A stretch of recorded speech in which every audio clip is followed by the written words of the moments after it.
Good evening. I'd like to call to order the August 5th, 2013 Lake Washington School District Board of Directors meeting. And all board members are present and accounted for, and I would entertain a motion to approve the agenda that's before you. Second, except that it's my understanding that there's a change of the order of the items. Yes, right? no topic change. So there's no topic change. No topic change, Just yeah. so people know that. Yes. So, all those in favor, please say aye. Aye. Any opposed? Okay. Since it's summertime, we don't have our usual host schools and recognitions that we usually do, and so we'll move right to the public comment part, since we have a number of people in the audience that normally don't come to our board meetings, and I don't know if they watch us at home either on TV. Just a little bit about where you are and what we're about. This is actually the Board of Directors business meeting, and this is where we conduct the business of the board in the public. And we do allow a small portion of this particular first meeting of the month for public comment. And we do have some guidelines and rules that we have about the public comment time.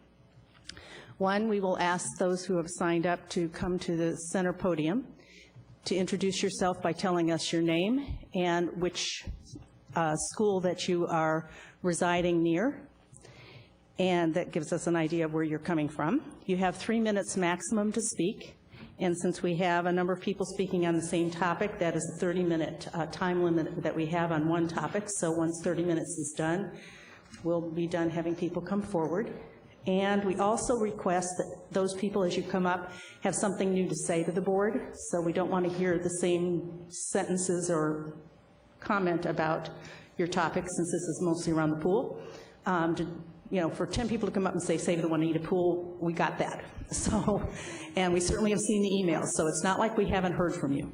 So we're going to really ask you to help us with our time, since this is, again, as our business meeting. So we appreciate that, and we've got lots of other things that we have to do and discuss as far as business goes.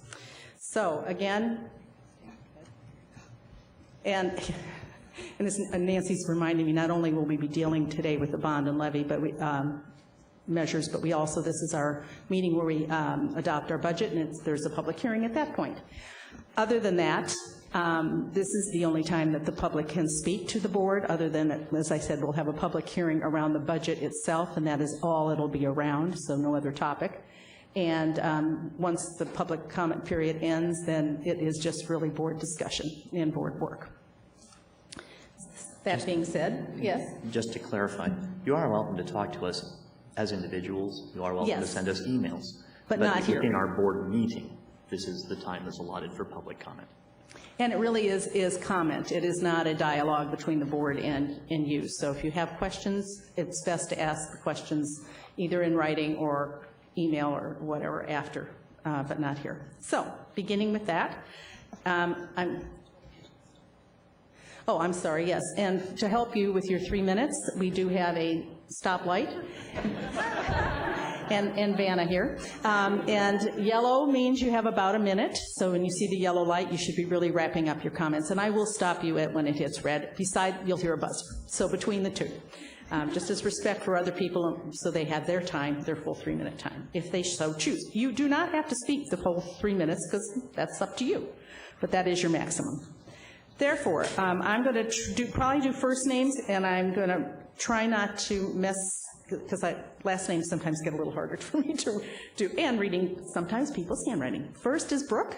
I don't think we have more than one Brooke here. So if you want to come forward to the center podium. Hello. Hi.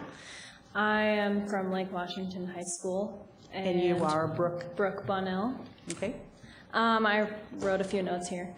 So I'd like my statement entered into the minutes, if that would be possible. Whether or not the district likes the pool, that doesn't matter. There are too many people in this community that want the pool for the bond to pass without it. If the pool is included in the bond has a chance, and the pool is excluded from the bond pretty much doesn't have as good of a chance. So we would like the bond to be pool included so that we can unite and help you guys pass the bond. That's about it. Austin, and Hi, I'm Austin Lashley, and I'm from the Lake Washington School District, or Lake Washington High School area. I'm here to speak in part of Save Juanita Pool, and I'd like my statement entered into the minutes word for word, please. Save Juanita Pool is here tonight, and we have one clear message for you. Include the Juanita Pool in the proposed bond. When the upcoming bond is discussed later this evening, we ask that you one of you make a motion to include the pool in the bond. We looked at that motion be second and passed by the rest of the board. As currently written, if the bond is passed, or if the bond passes, Juanita Pool will be closed. As currently written, voting for the bond is actually voting against the pool. This creates a divide in the community, and a divided community cannot pass a bond. Include the Juanita Pool in the bond so it actually has a chance to pass when presented for the public in February. Thank you. waiting for Diane to reset so it doesn't beep in the middle of the person's speech. Jeff?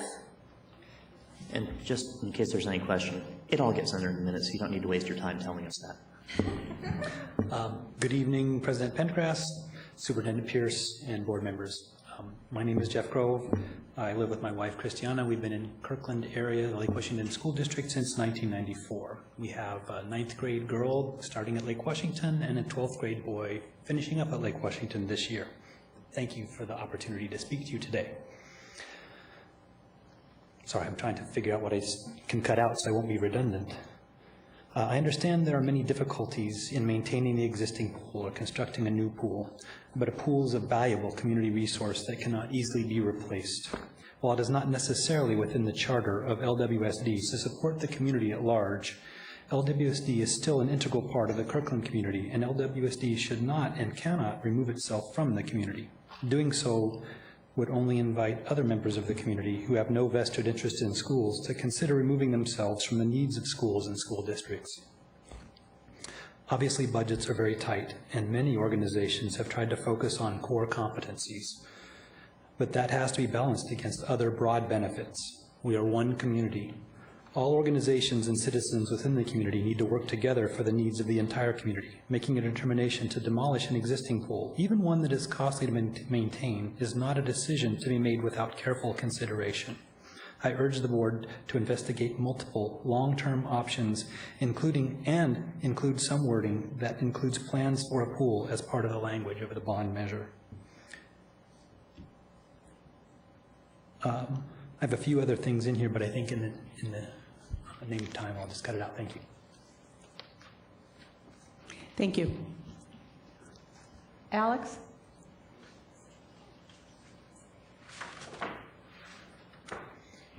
Hi, I'm Alex Elsel. I'm a Juanita High School alum, class of 2010. The Juanita High School pool is very dear and near to my heart. I was a 4-year letterman on the swim team and a captain my senior year. The pool and the swimming that it provides is a unique aspect, given that there are no other suitable year-round facilities. Swimming and the support of swimming helps broaden needs such as special education, providing physical therapy for children with special needs where they may not get the same physical recovery or be able to participate in sports otherwise, given certain limitations. Also, the ability to rehabilitate and treat other student athletes in football, in basketball, in baseball, etc. The pool, again, is unique, and please rewrite the bond so that we can include funding to maintain the pool. Thank you. Okay. Leland? Hello, my name's Leland Crane. I live right next door, actually, to Kirkland Middle School, and I'm here to speak in support of the Juanita Pool. The LWSD website indicates the district has talked with the cities of Redmond, Sammamish, and Kirkland about a partnership to operate Juanita Pool or build a new pool. We have found no mention of the Juanita Pool or any proposed partnership with the Lake Washington School District in any of the published meeting minutes on the Sammamish, Kirkland, or City of Redmond websites.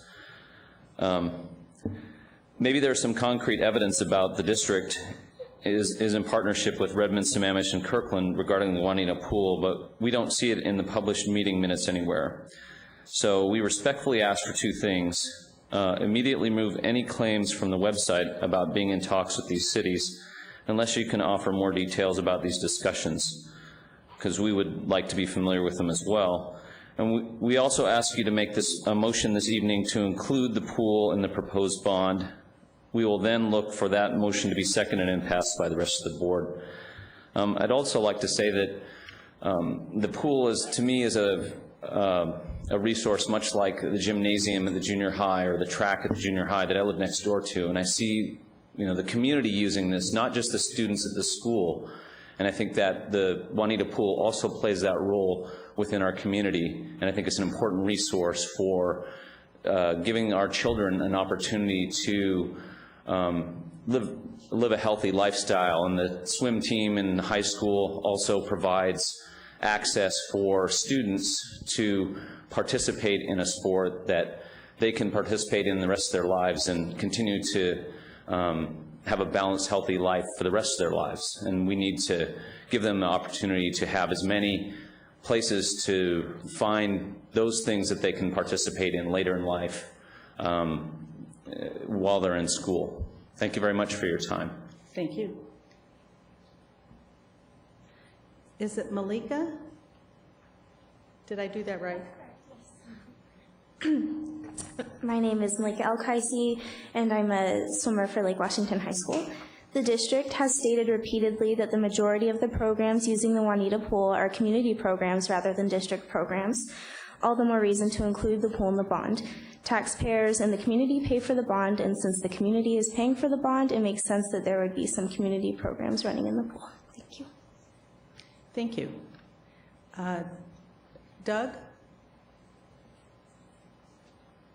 Hi, I'm Doug Robacher. My kids go to Rose Hill Middle School and Mark Twain Elementary, and I've lived in the district, actually I've been voting in the district since 1977.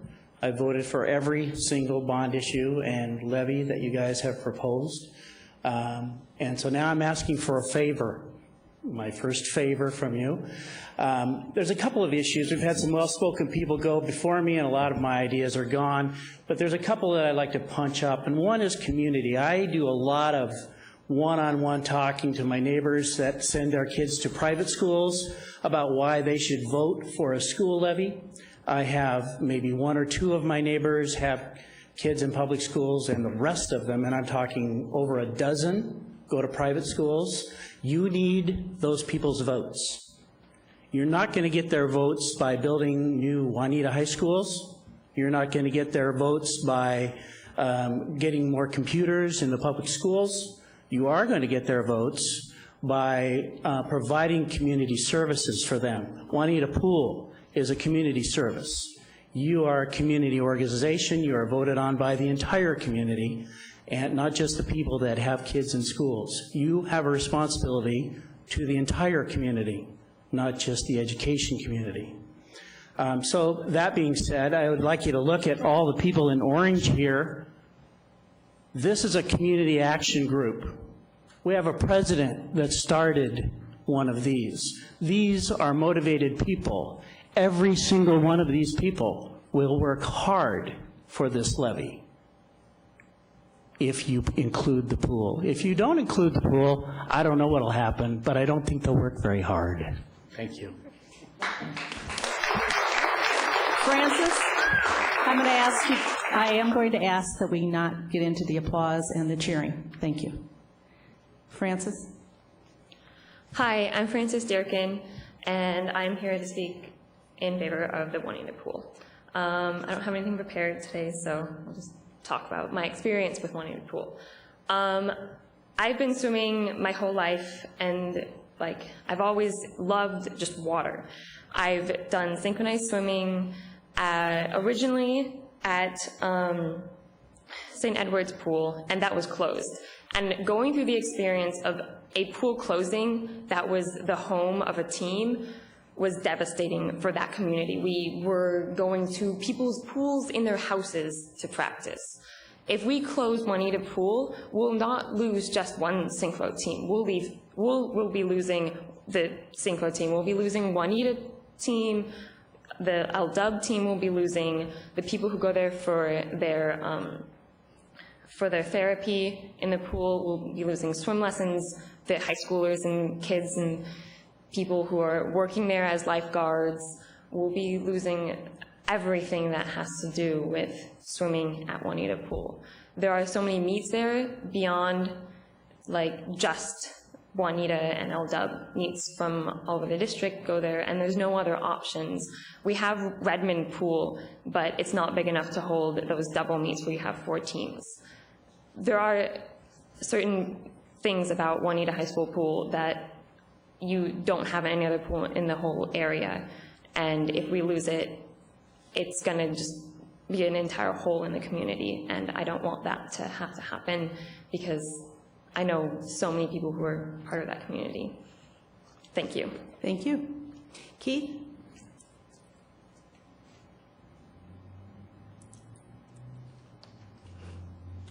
Hi, my name is Keith Lashley, and I live in Kirkland. My son goes to Lake Washington High School, and my daughter goes to Kirkland Middle School. You know, I read a lot of the comments from the board about not wanting to run the pool, and it's not your core competency, and I totally understand that. But I'm really perplexed. I think all of these people are perplexed by your actions. You have a facility that's been there 30, 40 years. Obviously, you know it serves the community. And what's perplexing to me is, well, a couple things. One, the pool, I think, can be renovated. Now, I know you have engineers that say it's beyond its useful life, but I bet I could bring a dozen engineers in here that said, $5 million or whatever, we can probably get another 20, 30 years. So I don't really buy that it's out of its useful life. It's been there a long time, and I think it can be renovated fairly inexpensively. So that's a little perplexing, because I think you just need to dig a little deeper into how do you renovate and save that facility. But then again, that it's not very transparent. You guys are smart managers. You know you're going to get blowback from the swim community and the general community because of the facility. It's been there a long time. It's part of this group, or the community, I should say. And you're talking $15 million to build a new pool, and yet you propose a bond for $755 million, and then for the pool, you say it's got to go up to $905 million. Okay, I know there's other things in there, but you could easily put that $15 million onto the $755 million bond, and that's like less than 2% to include the pool, a brand new pool at that, which again, I still don't think we need, but I'm just really perplexed by that, and then that you're not involving the community. You know, we're all here to help you. If you need help, if you need to form some organization to talk to these different cities and communities and get people involved, the city of Kirkland and Redmond and so on and so forth, all you have to do is start that. You see the support you get here. We're here to, support you and help you do your job, but you can't just close the facility and do it in a way that really is very upsetting to a lot of the people here, where you just propose a bond, you don't even say the pool's going to be closed. We have to kind of drag it out, and we need to be more in a partnership with you so that we can work together, keep the facility, whether it's new, renovated, or whatever, and move forward and get that Juanita High School rebuilt for you and some of the other facilities. So I would propose that you do include the $15 million, if that's what the figure is, in the bond and move forward. And certainly we can work together with you. Thank you very much. Thank you. And Matthew?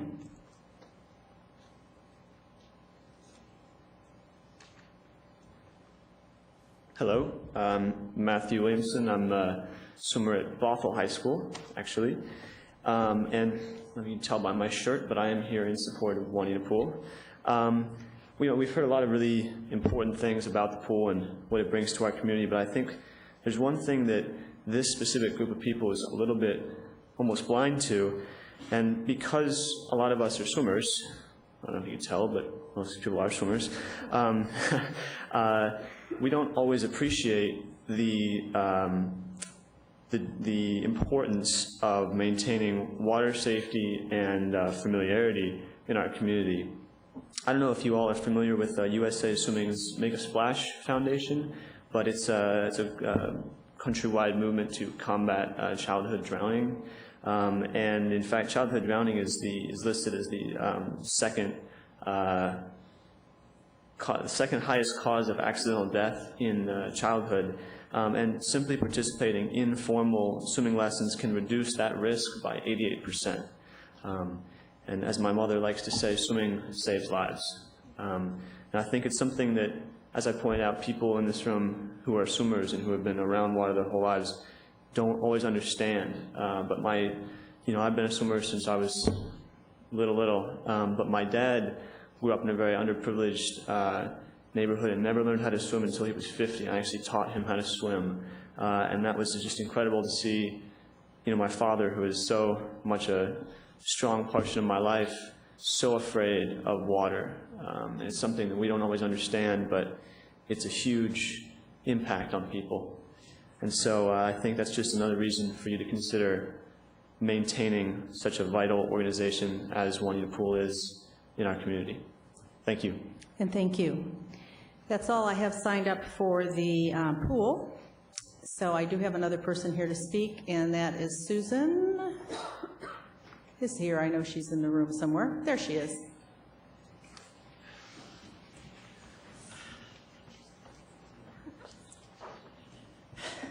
Good evening. I have a smile on my face, so I hope that makes it a little bit better. My name is Susan Baer Joshi. I have 2 sons in the Kamiakin Middle School this fall and 1 son who is a senior at Juanita High School and will be their ASB president. I've been involved in PTA for more than 10 years, and I just want to come to you on behalf of those 2 PTAs. We passed resolutions asking you to include Juanita High School and Kamiakin Middle School in the bond issue, and I'm very gratified that you did both according to your resolution in 2164. Regarding Juanita High School, one thing that I know has been under discussion is the field house. And I want to point out that the field house is a regional resource for competing through the year.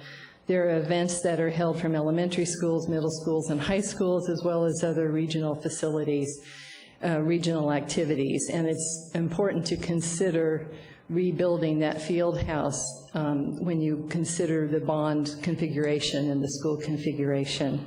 I'd also like to point out that the theater at Juanita High School is an integral part of the activities there. One would think that the emphasis on STEM education would mean that science, technology, engineering, and mathematics are the only primary concerns. But yet, I have 3 sons who play a plethora of video games, and I can tell you that the visual and performing arts are critical to today's understanding, to today's conveyance of information and knowledge. So maintaining a strong theater and performing arts and visual arts curriculum at Juanita High School for the Juanita community and all the elementary and middle school feeder schools is critical. I also want to point out that I have served on the Lake Washington Citizens Levy Committee for more than 4 years now, and have been involved in many bond and levy campaigns. And I appreciate all the consideration that the board has put into over all of those bonds and levies and all the volunteer hours you put in to get these things accomplished.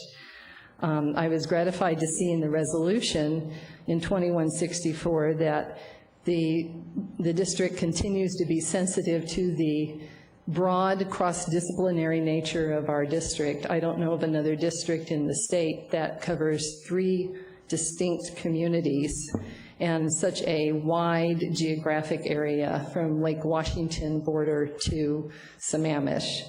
I think that sensitivity to diversity was demonstrated in the cross-district recognition of having an ISCS on the east side and a STEM school on the west side. Finally, regarding the Juanita Pool, talk to other facilities and City of Kirkland, the King County, and North Shore School District, because I think we need to have a regional swim resource comparable to Federal Way in our area. Thank you. Thank you, Susan. That's all I have signed up today, and so if there's someone here who wanted to speak to the board on another topic that would like to come forward at this point, just... Should we meet our 30 minutes on the pool? Yes.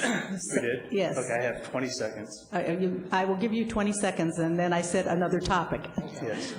Okay. My name's Tim Rayburn. My children go to, they'll be going to Lake Washington High School. My 20-second spot is regarding the excellent article that was written in the Kirkland Reporter regarding the pool and in investing with the city of Kirkland, Redmond, and Sammamish, making those investments in the community. By putting this up to a bond, we are having the voters make that choice, which is the same group of cities. So I just ask that the school board consider that, and thank you for your time. Thank you. I'll go back to another topic. Okay, seeing no one coming forward, we are done with public comment, and we'll move on to our consent agenda. I'll entertain a motion to approve our consent agenda. So moved. A motion second is been done, and I poll the board, please. Tracy? Chris? Yep. Yes. Yes? Doug? Yes. Siri? Yes. And our donations are on tab 20. Yes, so this evening we have $158,482.30 worth of donations, so a very generous list. We've got a $55,257 from the Audubon Elementary PTSA to Audubon Elementary to purchase a new playground structure to support their first grade toy maker workshop, and to support a kindergarten trip to the zoo, and fourth grade Pioneer Farms learning experiences. So these are field trips, as well as fifth grade outdoor education learning.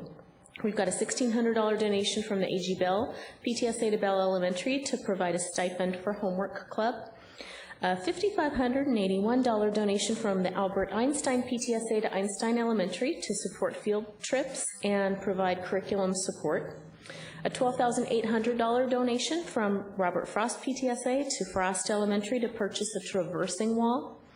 A $7,600 donation from Helen Keller PTSA to Keller Elementary to support fifth grade outdoor education. $11,736 from the John Muir Elementary PTSA to Muir Elementary to purchase laptops with headphones and to support PE music programs and also to support outdoor education. A $2,870 donation from Redmond Elementary PTSA to Redmond Elementary to support field trips. A $497 donation from the Rosa Parks PTSA to Rosa Parks Elementary to purchase a junior basketball hoop and installation. $11,047 from the Carl Sandburg PTSA to Sandburg Elementary to purchase a reader board to support art enrichment and safety patrol and field trips. $7,025 from the Mark Twain PTSA to Twain Elementary to provide stipends for academic tutoring and to support cultural enrichment. A $1,838 donation from the Wilder Elementary PTSA to Wilder Elementary to purchase lunchroom tables. $10,500 from the Evergreen Middle School PTSA to Evergreen Middle School to purchase professional repair and cleaning of shared music and band instruments, to purchase a new kiln for the art department, to purchase sixth grade science books and science kits. $18,113 from the Stella Scola PTSA to Stella Scola Middle School to provide stipends for extracurricular Latin.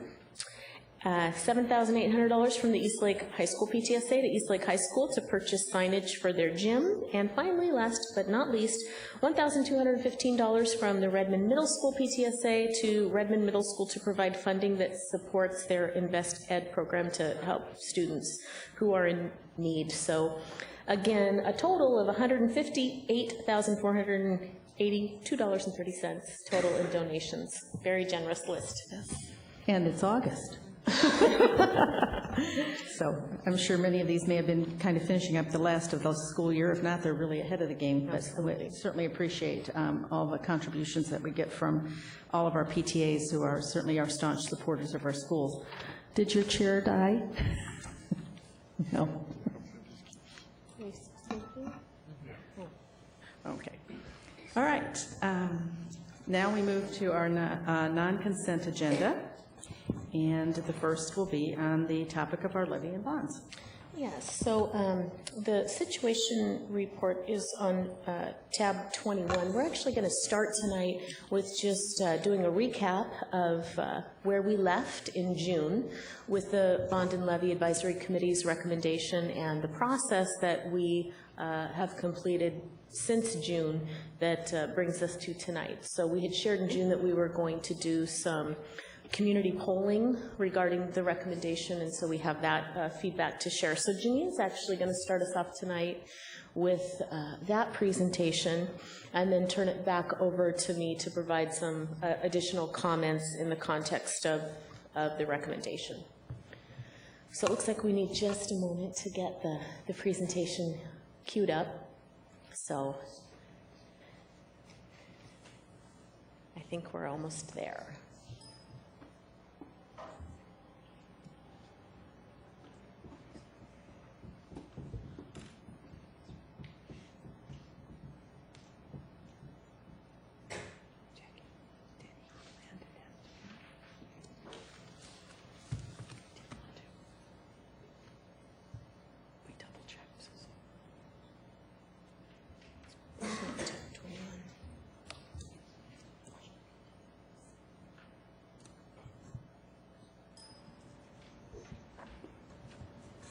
I'm sorry for the delay. It looks like we're just having a little issue with getting the PowerPoint presentation to come up. Up here. So, yes.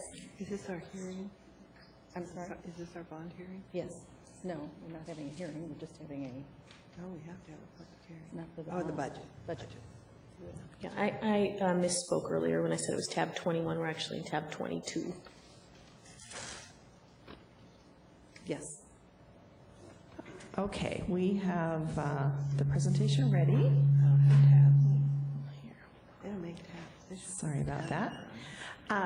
So I would like to give a little bit of an overview of the work and really just a recap of what was presented at the last meeting, as well as the work that we've done since that point in time with the Bond and Levy Committee's recommendation.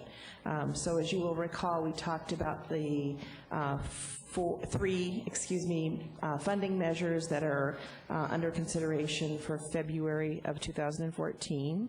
The Educational Programs and Operations Levy, the Capital Projects Levy, which includes both the technology and facilities portions, and then the bond. We shared last time that a levy advisory committee was put together, including the folks that you see on the list here, and they helped us look at the data that had been gathered at the community meetings, as well as a survey that we did of parents. And their task was to take all of that information, review the needs and options, review all of the input, balancing the needs and input that we got along with the overall considerations on cost and taxes, and make a recommendation to the school board, which they did, and that was presented at the June 24th board meeting.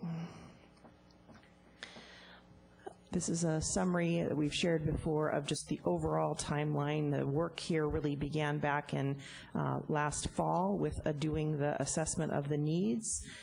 In January-March timeframe, we developed options and then held the community input meetings, as well as the additional online survey.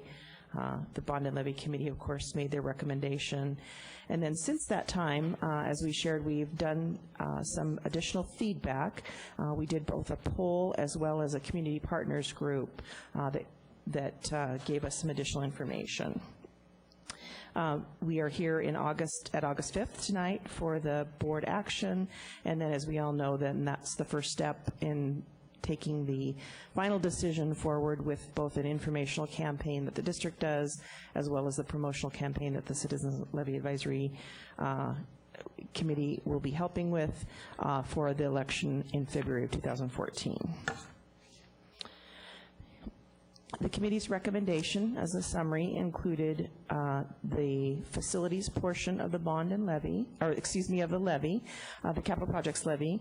The facilities portion would total $41.6 million and would include building systems and improvements. You can see some of the details there.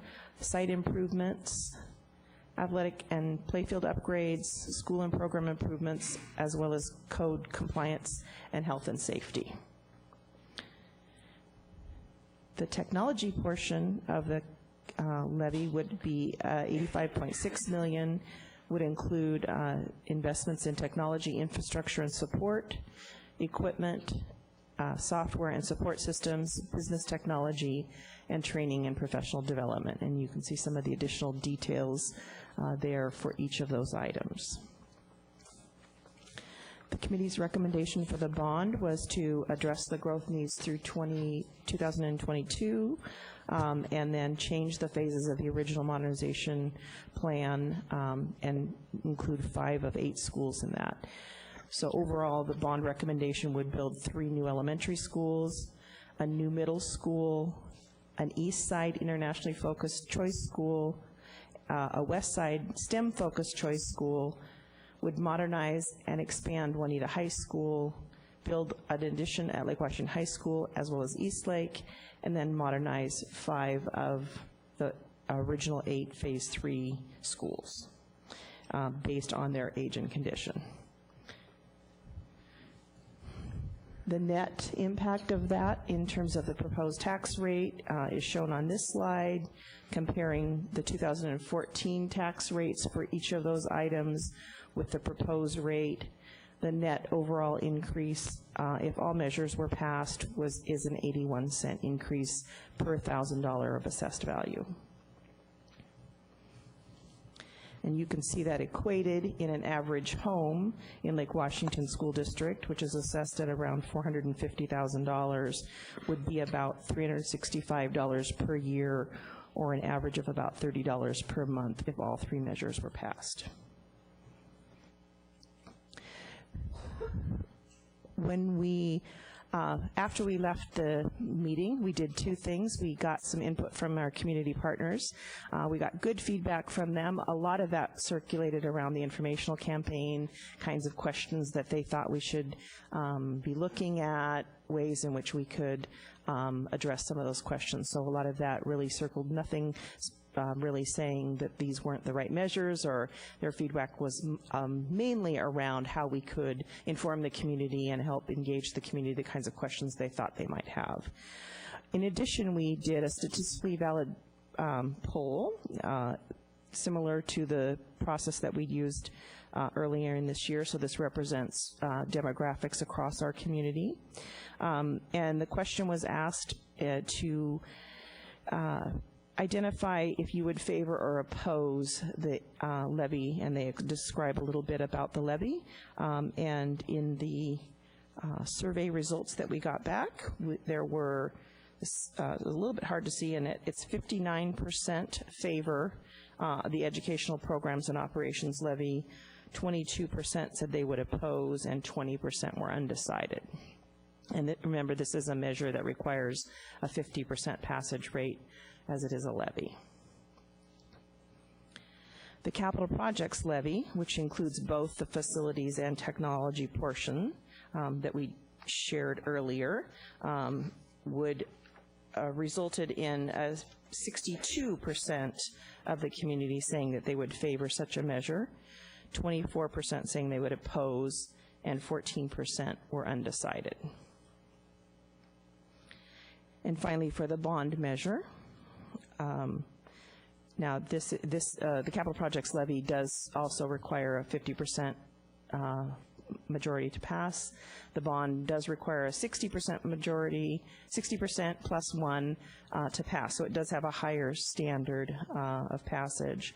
The community poll showed that 62% of those asked favored the bond, 27% opposed, and 11% were undecided.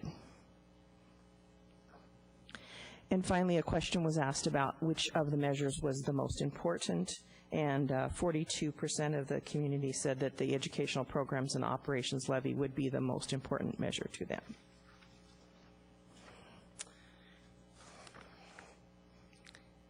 And that is the summary of the recommendation as we presented it last time, and the work that we've done since then to additionally vet the recommendation. Thank you, Janine. So we wanted to share the poll results with the board, and then in addition to just recapping the process to date and sharing those poll results, I want to provide some additional information. Janine mentioned the 5 of the 8 schools, so we've now completed a process to determine which schools those are, and just share a little bit more contextual information before getting to the recommendation, and then opening up that for board discussion. So, as we all know, Lake Washington School District is growing. Our enrollment last year was 25,408 students. Our enrollment numbers today for fall, they're preliminary numbers, they're currently 26,075. So we're up 657 students from last year. We've known about and have been planning for this growth for some time. We ran a $234 million bond measure in 2010. That bond measure did not pass. Had it passed, we would have opened 2 new elementary schools needed to house students. And while we subsequently passed a smaller levy that created additional space at high schools to accommodate our shift to 4-year high schools and created some temporary space at the elementary level with 6th grade moving to middle school, we still need space to house our growing student population. In fact, in the next 8 years, our student population is projected to grow by over 4,000 students. We are already facing overcrowding at our elementary level, and we need more space for elementary, middle, and high school students now and in the years ahead. Therefore, when planning for bond measures, having space to house students is our first priority. Another factor in our bond planning is the fact that we also have our schools on a modernization schedule. Over the last 10 years, schools in every single learning community have benefited from our modernization program. Currently, Juanita High School is our oldest school, built in 1971. Had that 2010 bond measure passed, Juanita would currently be in the process of modernization, and it would likely be nearing completion. So when planning for bond measures, having the ability to continue our modernization program is our second priority.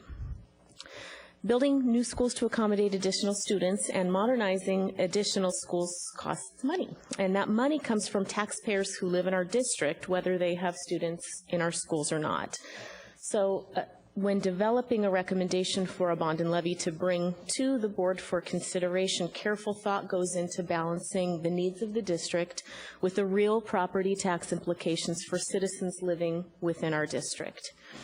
This past spring, as Janine mentioned, I'm just recapping a few things. We as a district completed an extensive process to assess our school needs as a district and to develop options about which to seek feedback from parents and community members. We then organized the Bond and Levy Advisory Committee. They convened multiple times to review the community and parent survey data collected regarding the scope of our bond and levy. The committee then developed a recommendation that we believe both meets the district's needs for new and modernized schools and for capital facility and technology projects. So just to recap in terms of scope, at the June 24th board meeting, the committee recommended running a $127.2 million capital projects levy and a $755 million bond measure.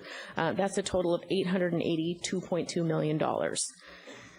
Between June 24th and tonight, the public was invited to give feedback on the committee's recommendation.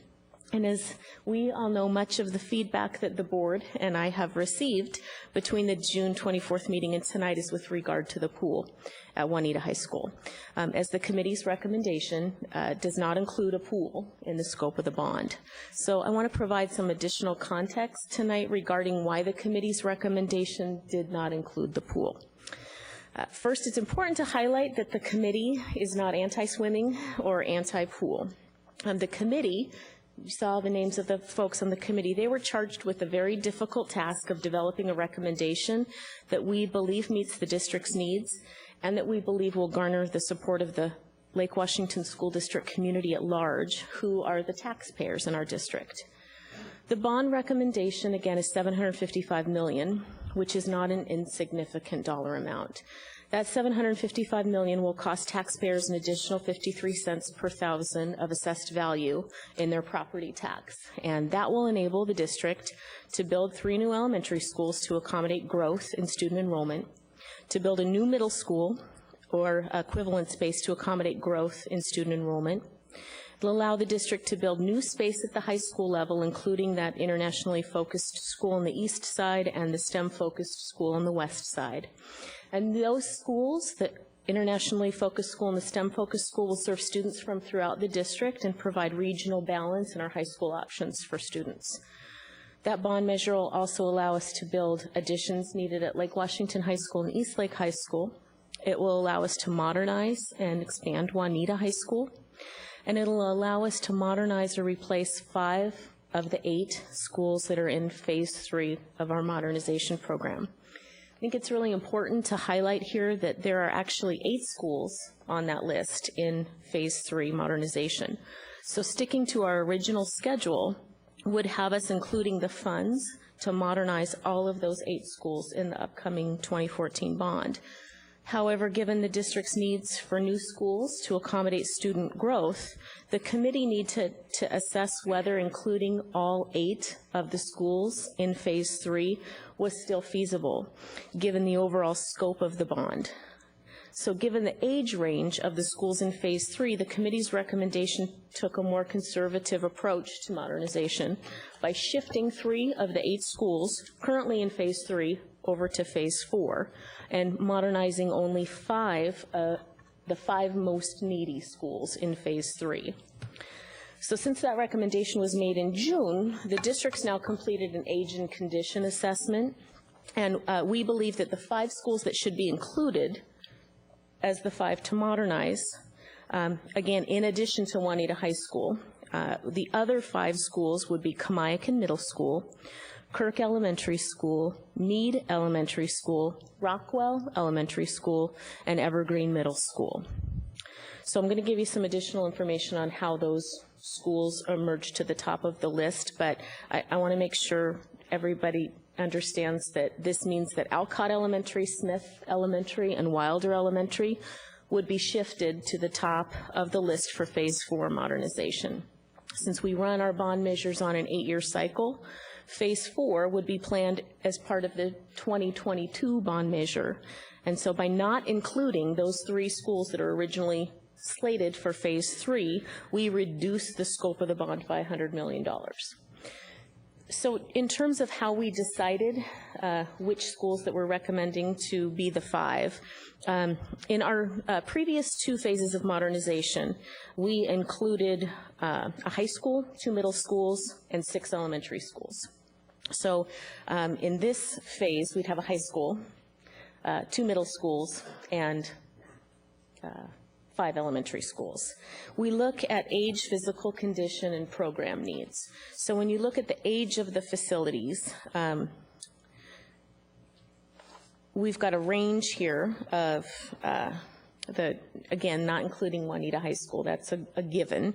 Kamiakin Middle School was built in 1974, Evergreen in 1983, Kirk in 1975, Mead in 79, Rockwell in 81, and then Smith, Alcott, and Wilder are all 88 for Smith, 86 for Alcott, and 89 for Wilder. So weighing heavily into the decision is the age of the facility, and then there's also a physical assessment and a program assessment. The physical condition, they're really conducted by the district on a regular basis, reported to OSPI, and they evaluate the condition and performance of general building systems like heating and ventilation, structure, roofing, lighting, and technology. So, and then looking at program needs as well, the net is looking at the data, we're recommending the 5 schools mentioned and putting the 3 schools that I mentioned off into phase 4. And we can get into a little Q&A about that more later if you like. But so back to the pool. The Juanita Pool is aging.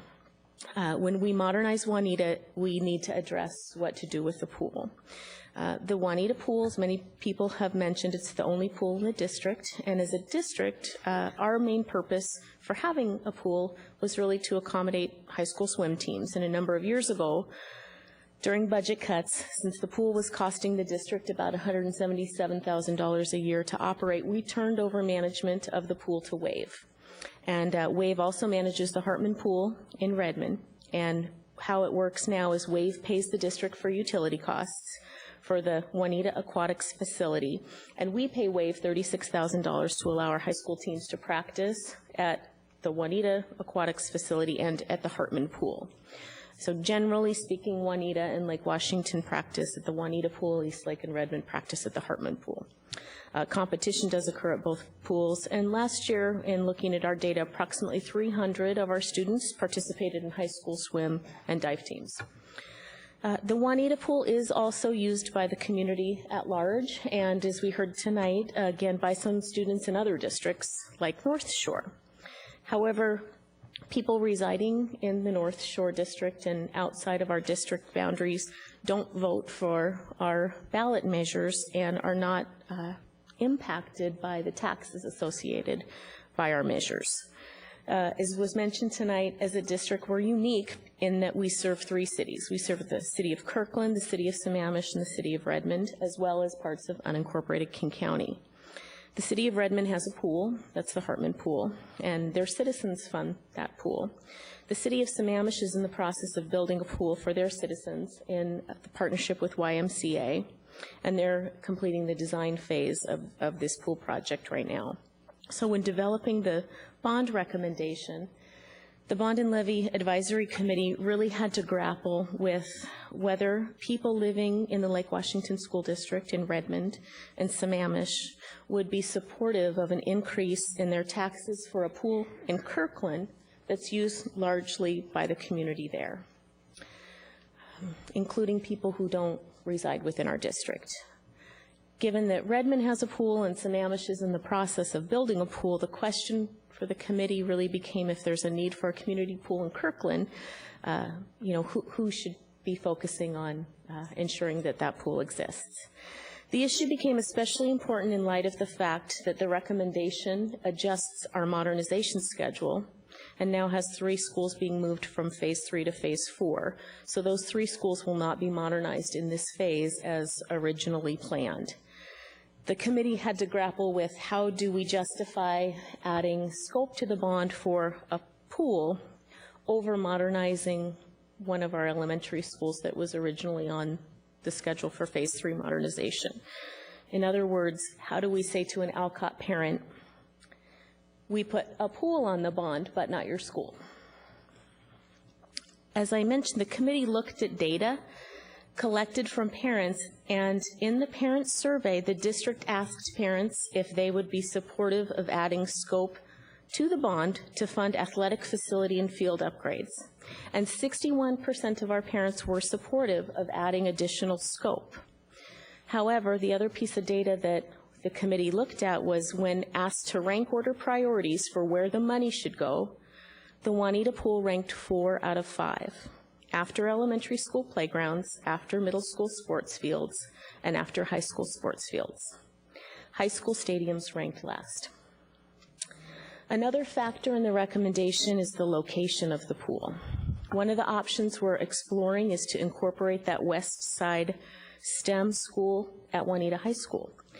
Juanita currently has Futures, they currently have Cambridge, and bringing STEM to Juanita would continue to expand options for students.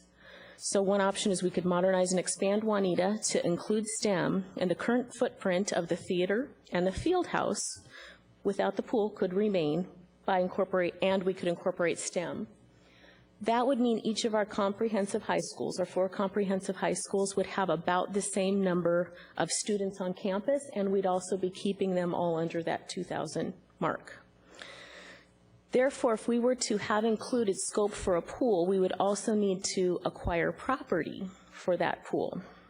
This would require money not only for the pool, but money for the new property, either for the pool or for the STEM school. If the STEM school is sited somewhere else, we're going to need to acquire property for that. And we need that STEM school to accommodate growth. Therefore, in terms of cost, the impact is not only in the capital outlay for the pool itself, but for the millions of dollars of funds needed to purchase property. While the committee grappled with all of these issues, the committee also grappled with the question, how will this recommendation impact our student athletes who participate in swim? We absolutely don't want to see our high school swim programs disappear. We know that students practice and complete at Hartman, and we know that the Sammamish pool will have practice lanes but not competition lanes in its current plan. And our athletes, we also know, will not be given priority access for practice at the Sammamish pool. So what's the solution? First, I want to address the fact that some of the emails that the board and I have received about supporting the pool are from people who don't live within our district boundary. And I absolutely understand the desire of the community at large to keep a pool. And it's important to reiterate that the community members who don't live in our district are not financially impacted by this decision and won't be able to vote for the measure. And the pool is funded would be funded by taxpayers from across our district. The other thing that has emerged in some of the emails is people are saying, and we heard it tonight as well, if the bond doesn't include the Juanita pool, I will not vote for it. And this is very worrisome because if the bond doesn't pass, we are going to experience more significant overcrowding in our schools, and we're going to need to figure out how to house 4,000 students. This will result in the district relying on more portables on sites, and even that alone isn't going to solve the problem. We won't be able to have enough portables to accommodate the additional students in terms of the long-term need. If the bond doesn't pass, it also means Juanita High School will not get modernized. If the bond doesn't pass, it means Kamiakin Middle School will not get modernized. It also means Kirk Elementary will not get modernized. Meade Elementary will not get modernized, Rockwell Elementary will not get modernized, and Evergreen Middle School will not get modernized. In addition, if the bond doesn't pass, as a district, we're going to need to spend all remaining Phase 2 monies on temporary housing, portables, and figure out how to house students. Just last fall, you remember, about a year ago today, we were hearing from the community in the Rosa Parks region about what are we going to do to address the overcrowding situation there. Again, we're experiencing that because that 2010 bond failed. And we had to implement a temporary boundary adjustment just to get us between today and 2014 when we can have a new bond measure. So that temporary boundary adjustment's only a short-term measure.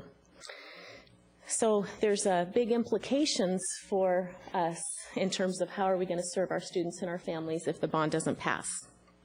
However, if the bond does pass, those remaining funds from Phase 2 monies could be dedicated through board action for things like pool partnerships with cities and for things like field upgrades.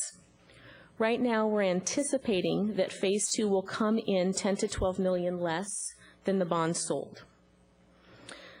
If the bond in 2014 does not pass, we're going to need this money, again, for portables and temporary housing for students. But if the bond does pass, we could, through board action, use the funds to partner with cities for things like pools and fields. So just like was mentioned tonight, in terms of the solution being, potentially for the district to work with our city partners on this issue of a pool, we believe that is the solution as well.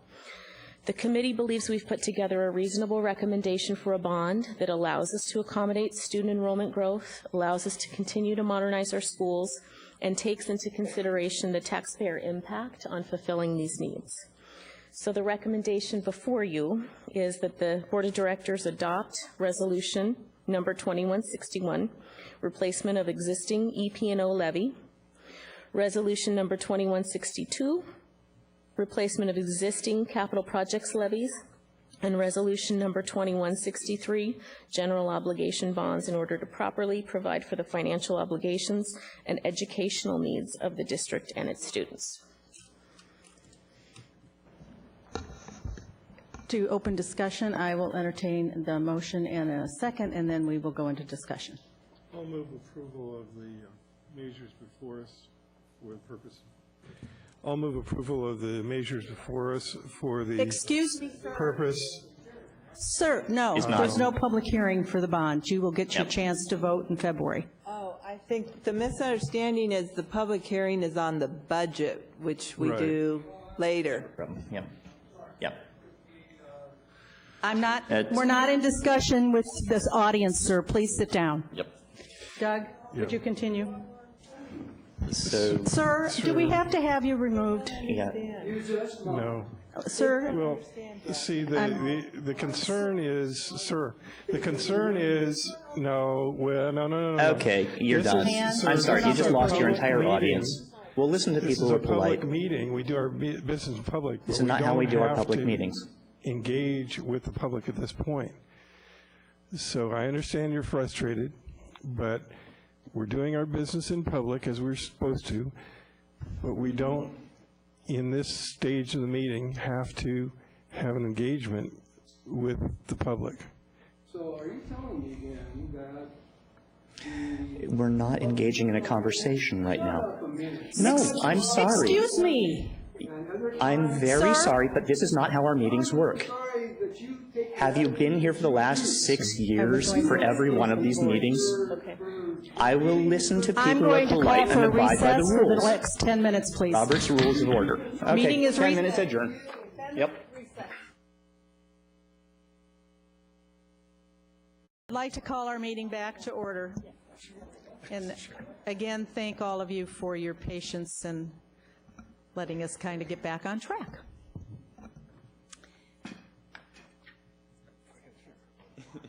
Once Doug has a chance to get in his chair, it's not working as well like it should. You're just short this evening. Would you like to repeat where we were? I will entertain a Okay. motion and a second so we can open it for board discussion. Yes, as I started or stated earlier, I move that we go ahead and adopt the measures that are before us, and we'll debate it as soon as we have a second. Okay, there's a motion and a Second. I have a second from Chris.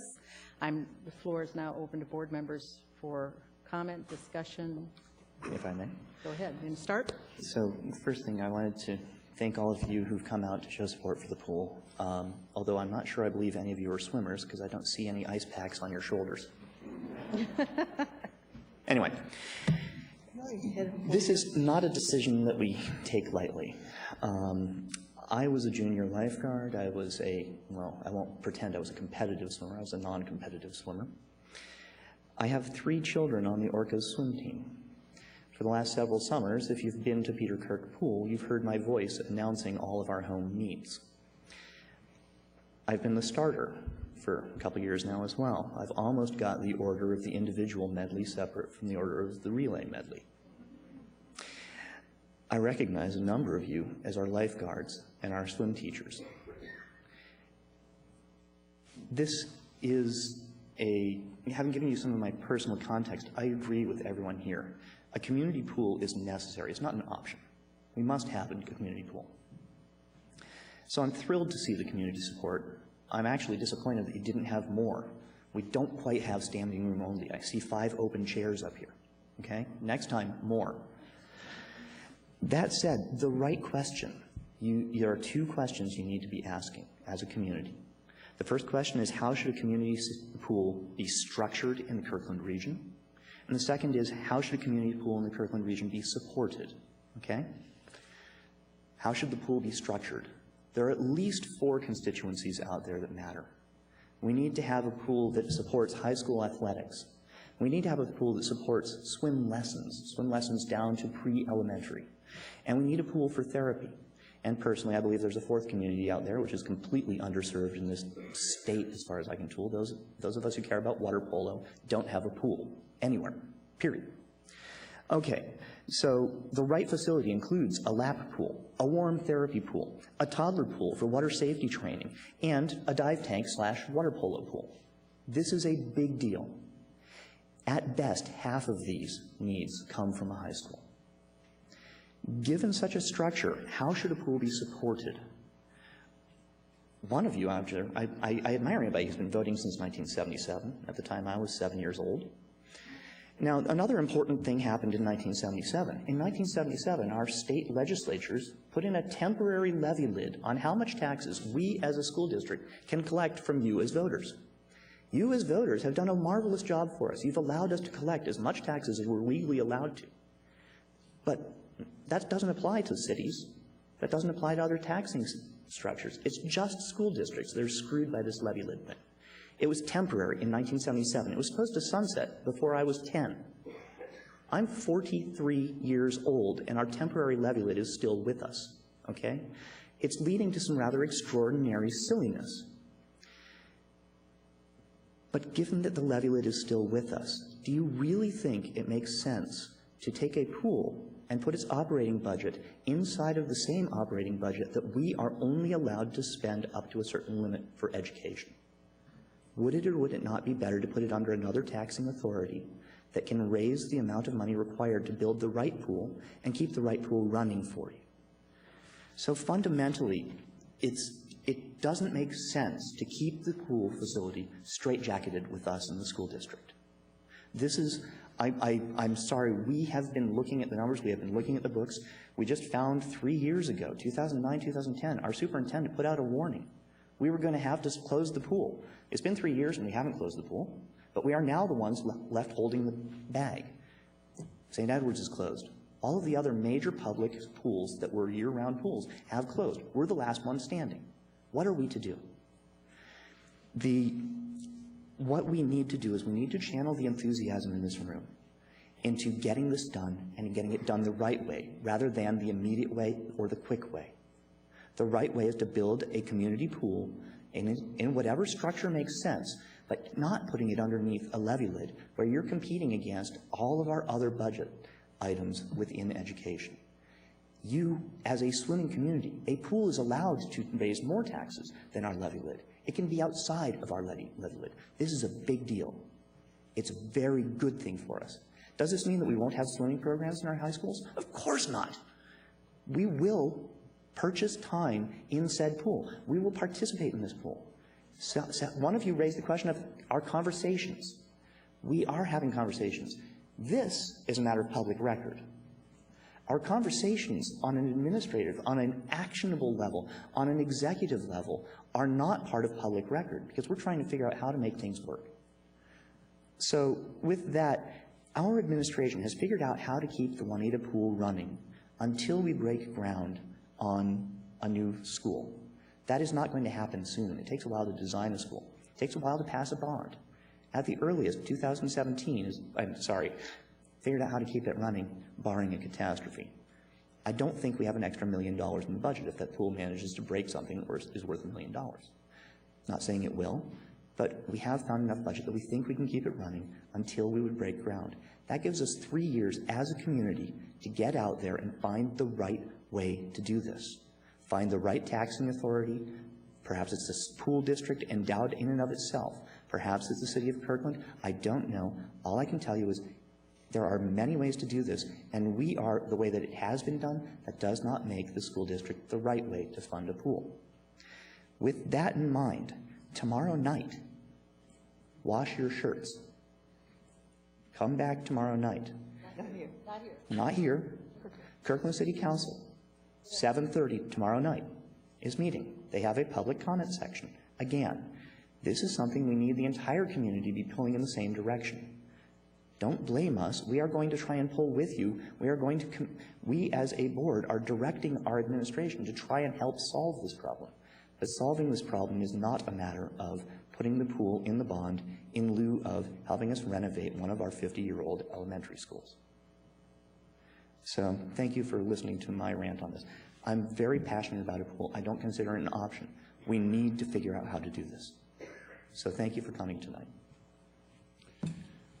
And I was going to add, I appreciate what Mr. Carlson said, and I think another thing that I'm not sure that would be appropriate to do tonight, but I think at least the next meeting that we try to craft a resolution so that we're held accountable to try to basically document what the superintendent said about trying to put some resources forward to find a solution to this regional matter and I think that's something that, that you can use as a gesture of good faith that we're going to try to find a solution to the need for a pool in the Kirkland area. And I think I can say this with some credibility because I was the co-chair of the advisory ballot in Sammamish, where the citizens of Sammamish were able to show their approval for a pool for that community in partnership with the YMCA. And so this is something that I know that Mr. Carlson, Ms. Bernard, my other colleagues feel strongly that we do need these kinds of facilities in our community. But I think as Mr. Carlson very eloquently explained, it's really difficult to do this in the umbrella of basic education. So this is a community issue. We're going to step up with our responsibility to the community to try to provide some leadership. But this is not something that we can resolve here tonight in the context of this bond issue. And along with what Mr. Carlson has said about working with the City of Kirkland, you may not have seen anything on their website, but trust me, we have been having the conversation.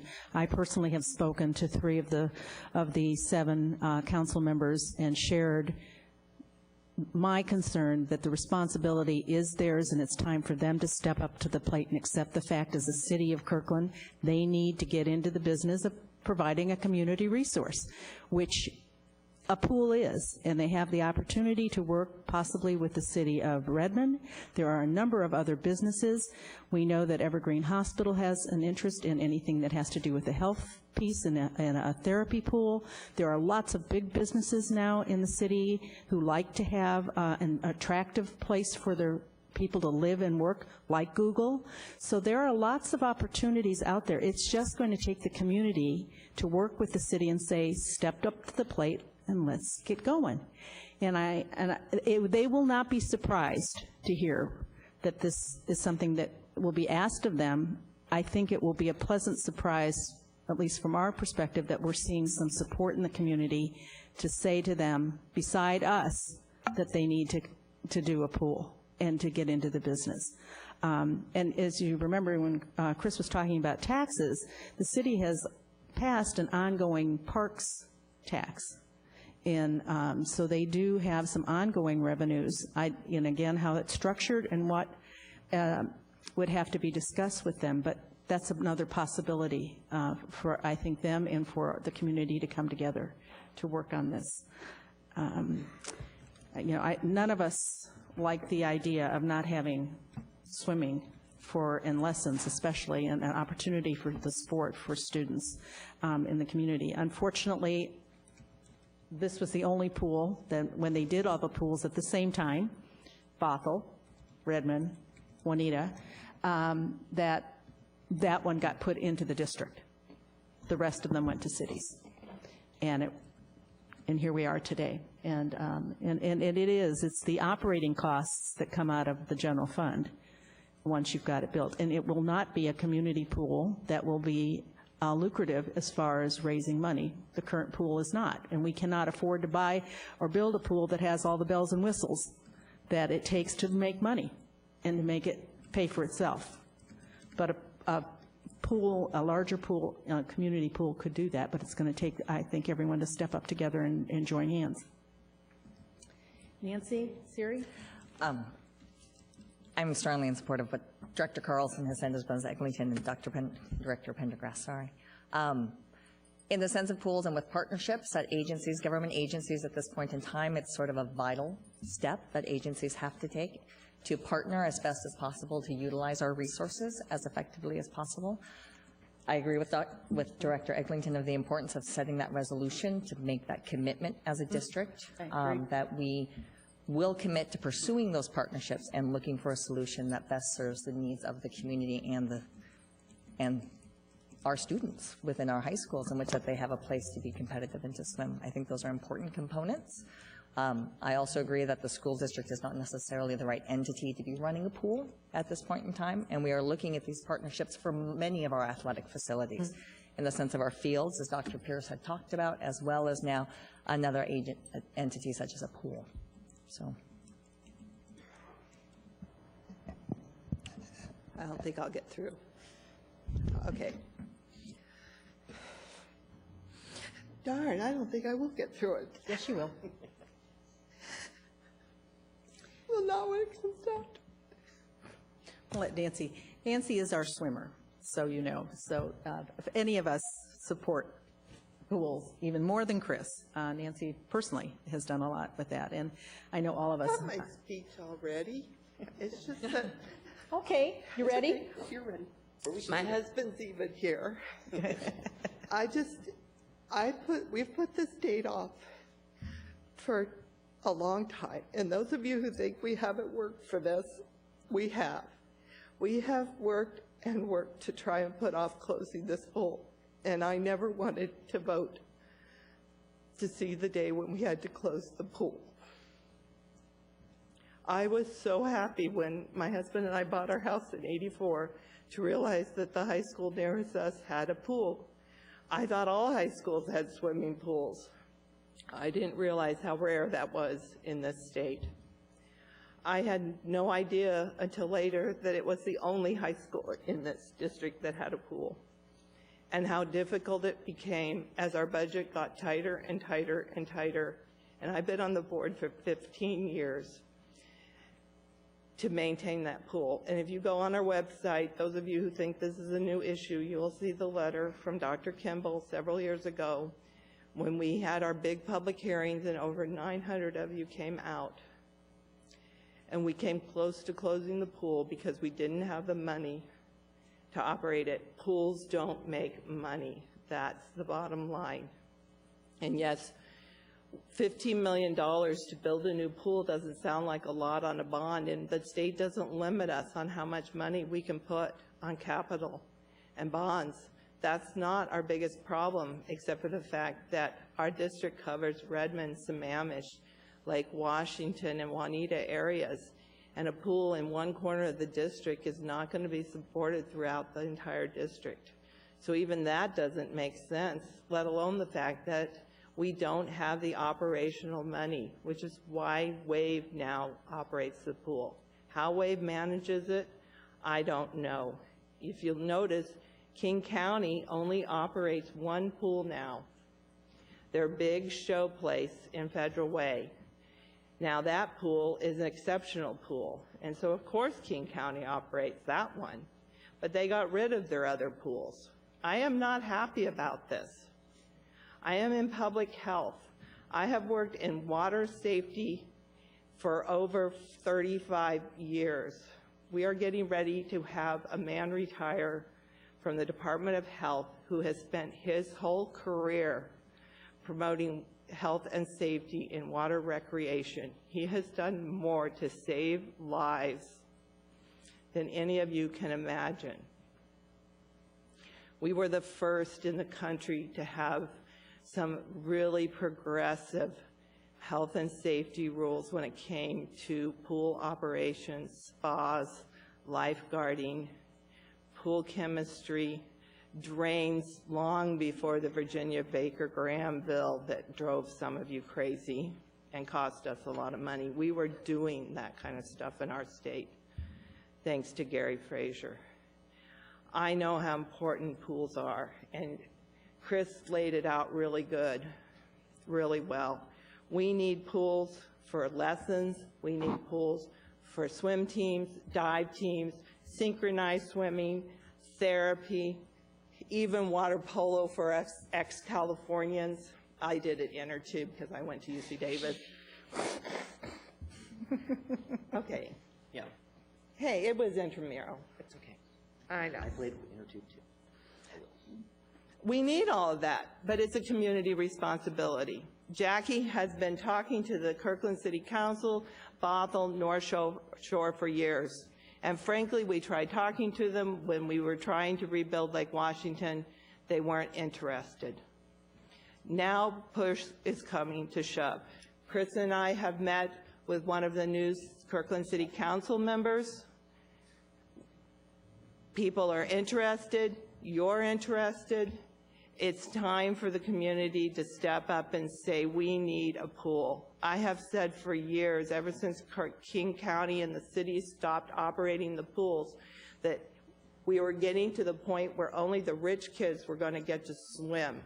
And I get really, really tired of all the bodies we pull out of our fresh water in this area. The drowning rate is so high in this state. It is just phenomenal.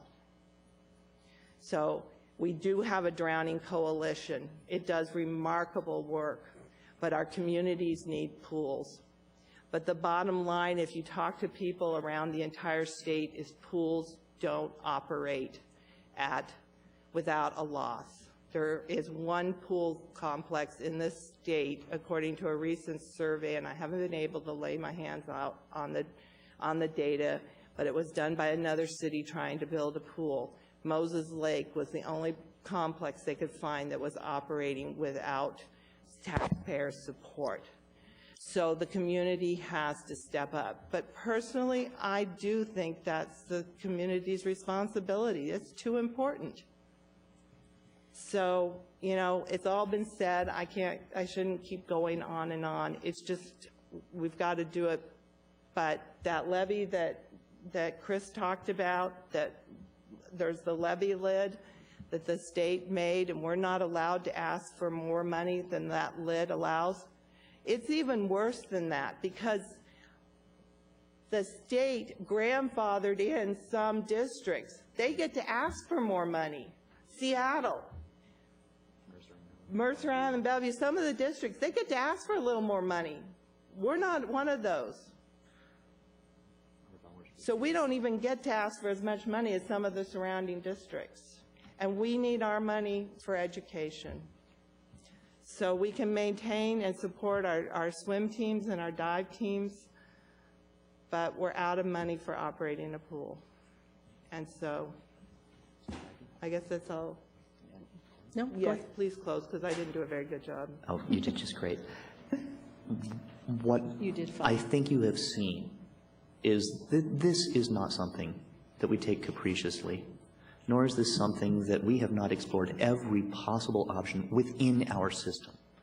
If we could keep it open within our budgets in a way that it did not harm any other pieces of our budgets, if there were not some other way that we can actually see there are solutions where we don't have to take it out of the classroom, we would have found it.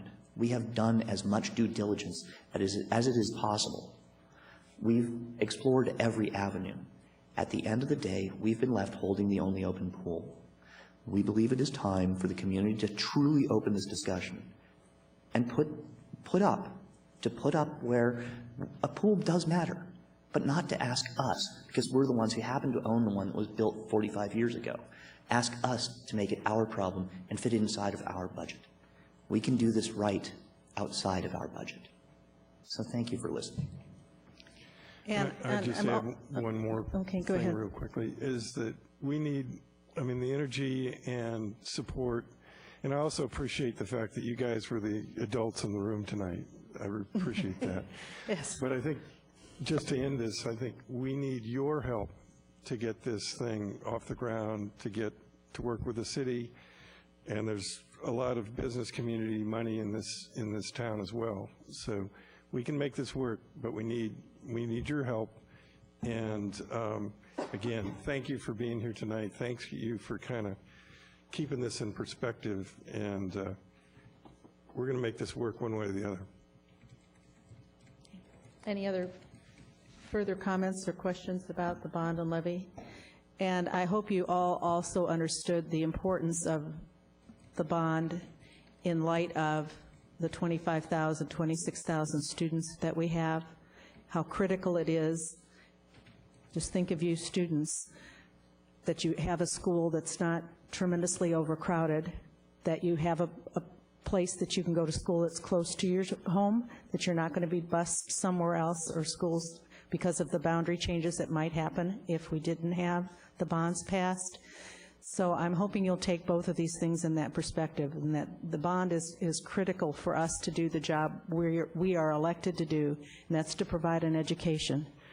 And that's our primary job. And yes, sports and swimming and activities are a critical part of education, but the day-to-day sitting in a classroom is really the main thing that we have to do and provide, and we're trying to do that. We've got lots of new kids coming to school. It'd be nice and important for them to have a good place to be and a building to be in. And the other part of my job is school health and safety, and these buildings that need to be modernized on this modernization bond, they really need to be modernized. They were built in an era when we did not build schools smart. We being not us, it was a different era.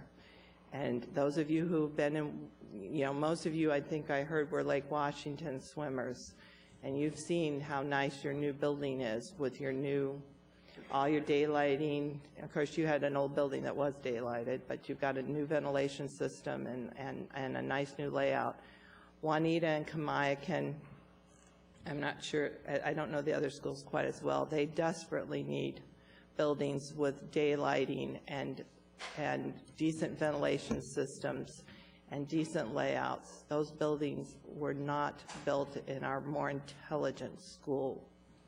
I can go on and on about school buildings. They are in desperate need of modernization. In addition to, we are really a growing district, and we need our new buildings also.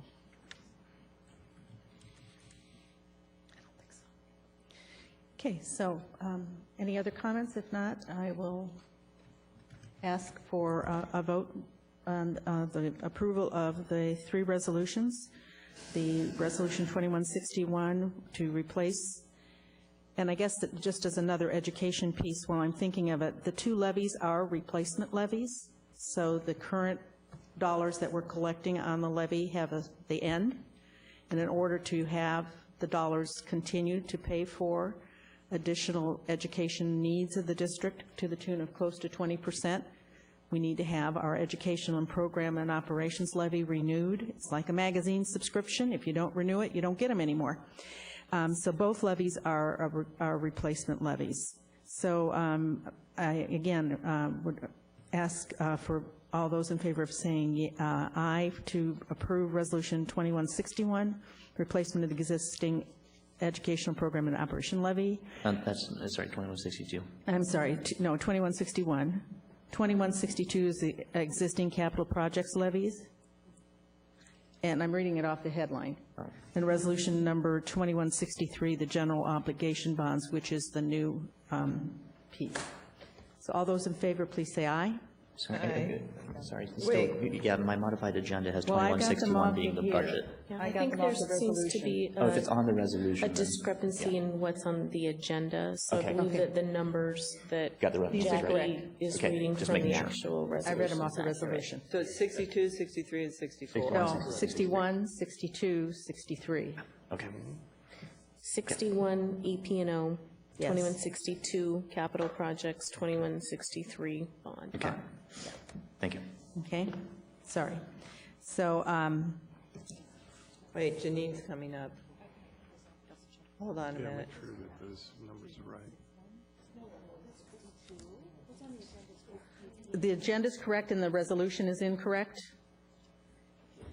63. Okay, I'm sorry for the confusion. Sorry, we're going to stop here a second so we make sure we have the numbers correct before we vote. We cannot get this wrong. No, Yes. Oh, no. sorry. It's actually the summary page that's incorrect. The first page of the next one is 2162. Yes, it is. 2162. Okay. It's the header that's wrong. And the Do 163. Yeah, because that's not what's in this, it's not what's in this thing either. This is where I read them off of. Yes. Okay, so we want it for the resolutions or the actual ones, so, it's 162, okay. All right. Sorry about that. All It's those just in favor of passing resolution number 2162, which is the replacement of the existing educational program and operations levy, 2163, the existing capital projects levy replacement, and then resolution 2164, which would be general obligation bonds, which is the new addition. All those in favor, please say aye. Aye. Any opposed? Motion carries. Then it's my understanding is that at a subsequent meeting, and maybe next meeting or whichever one is practical, we'll have a resolution Yes.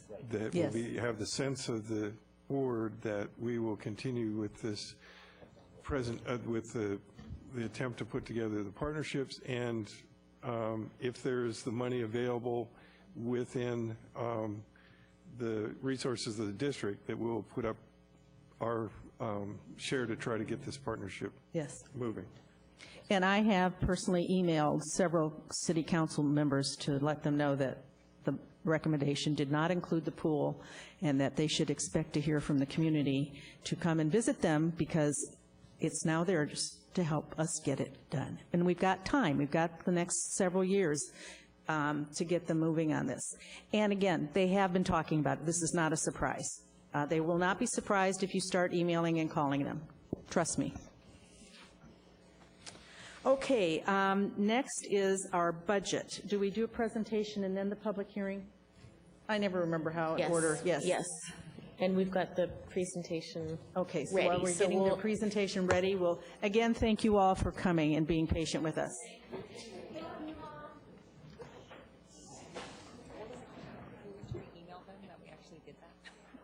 What was that? And I'm going to be watching tomorrow night. I want to see how many orange shirts I see in the audience. Thank you. Okay, we got to jump on that because. Chris, very nicely done. Thank you. I thought that was fabulous. Right, and we are committed Right. to. That's why I wanted to do it in an actual form. And that we will seek. Because when you said that, I thought, okay, there's something to give, it's concrete. That's good. I was trying to figure out how to do it, so it was nice that Screw up, did that. all the effort that we've had. That was cool. Well, the resolution is going to be the key, I think, honestly. That's the board has committed to stepping We forward. stepped up. District has committed. Now, everybody, these other people better step up. Good.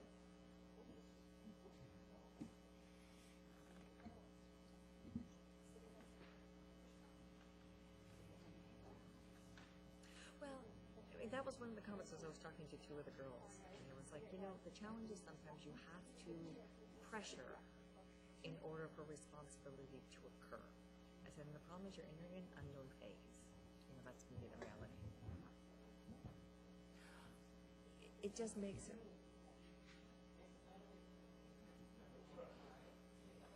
It's just the challenge of now it's an unknown of what will happen.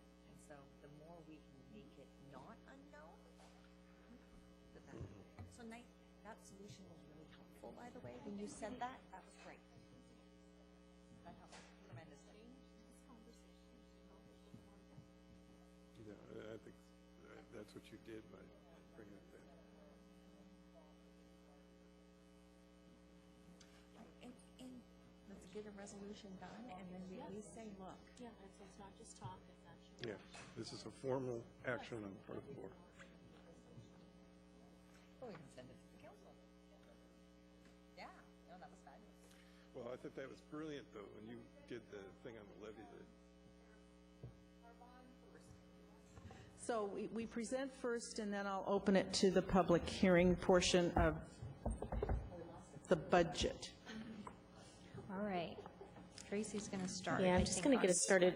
You'll remember that Barbara was here in June, giving the budget presentation that was based on a lot of assumptions because we didn't have concrete information at that time from the state. Subsequently, we did get concrete information, so we're back tonight with some adjusted information and update. So just, I wanted to provide an overview before Barbara gets into the actual number crunching. People, I'm sure, have heard in the news that, you know, state funding for education has increased, and that is true. State revenue has increased.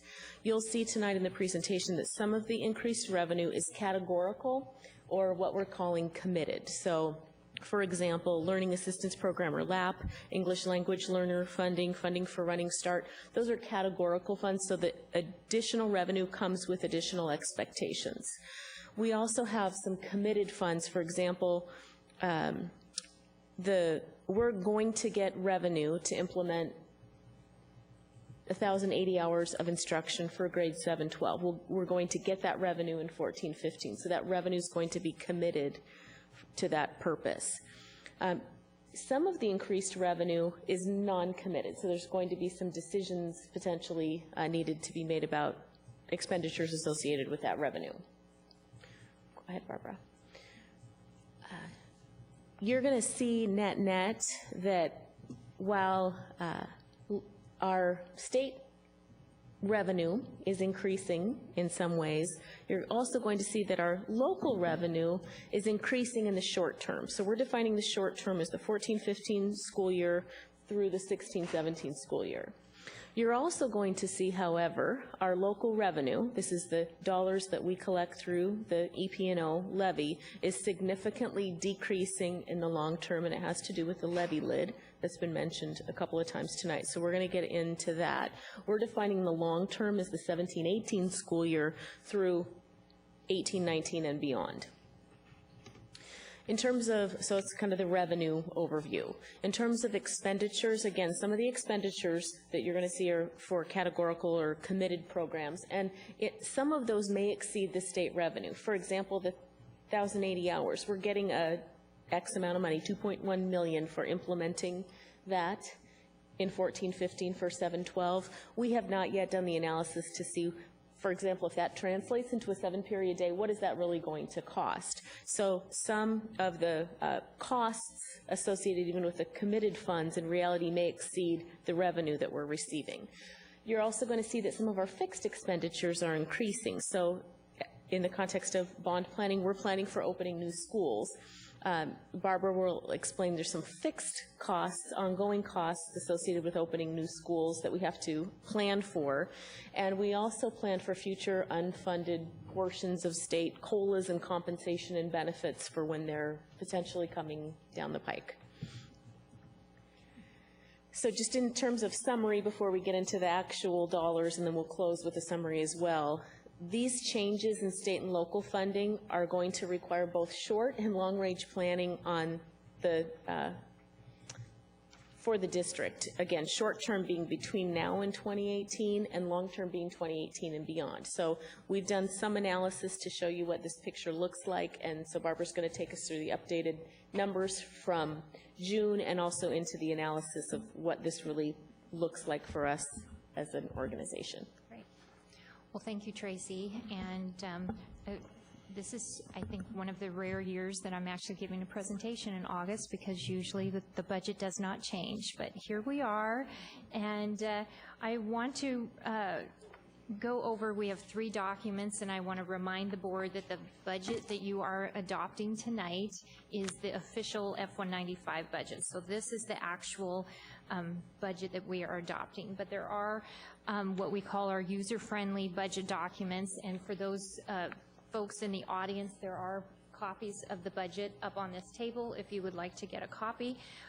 So we have a budget summary format that's used in our buildings. Every building gets those, and it's available to the public and on our website, and then a more detailed budget document for each fund.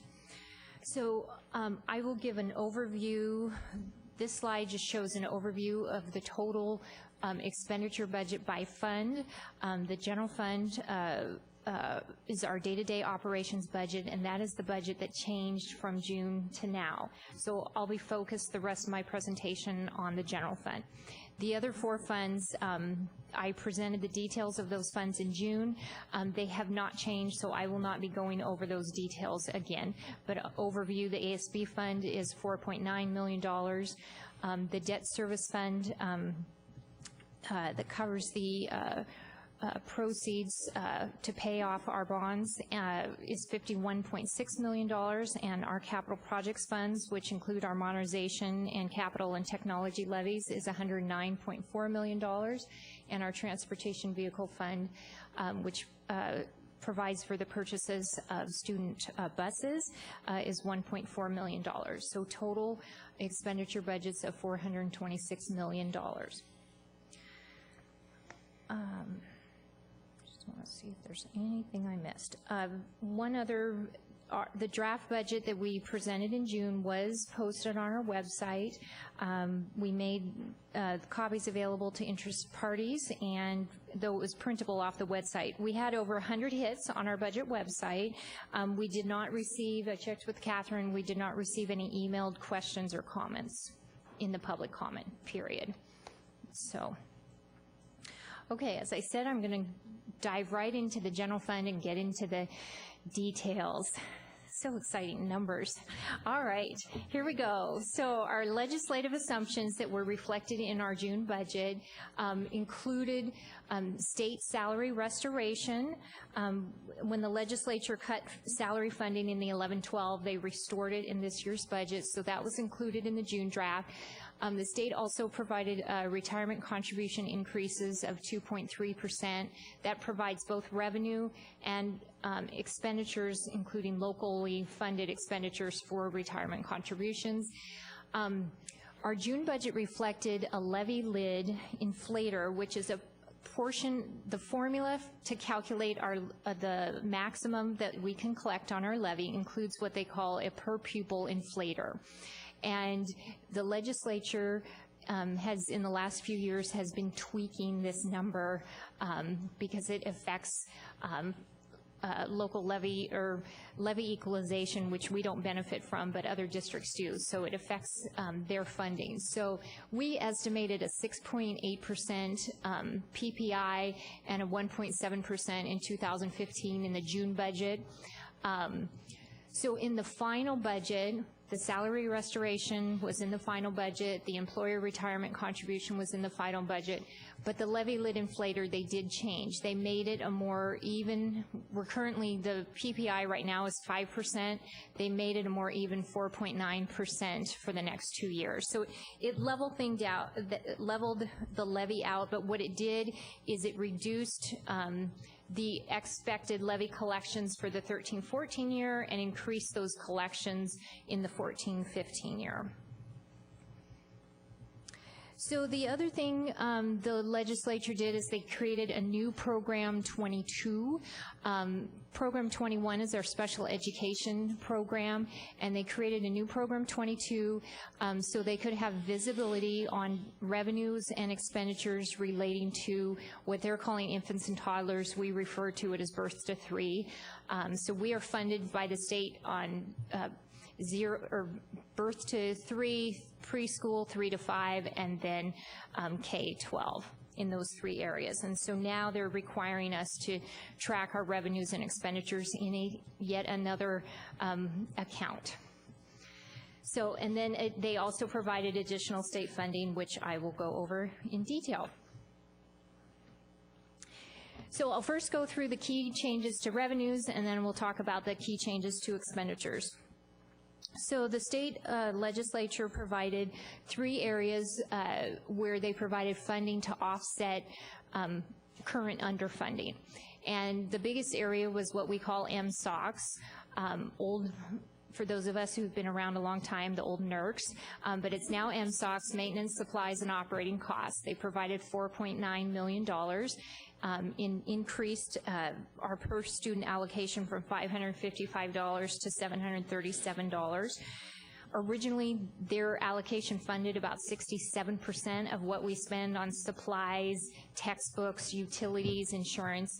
This new increase will now cover about 86%. So they're still nowhere close to fully funding what it costs to run and operate a school district.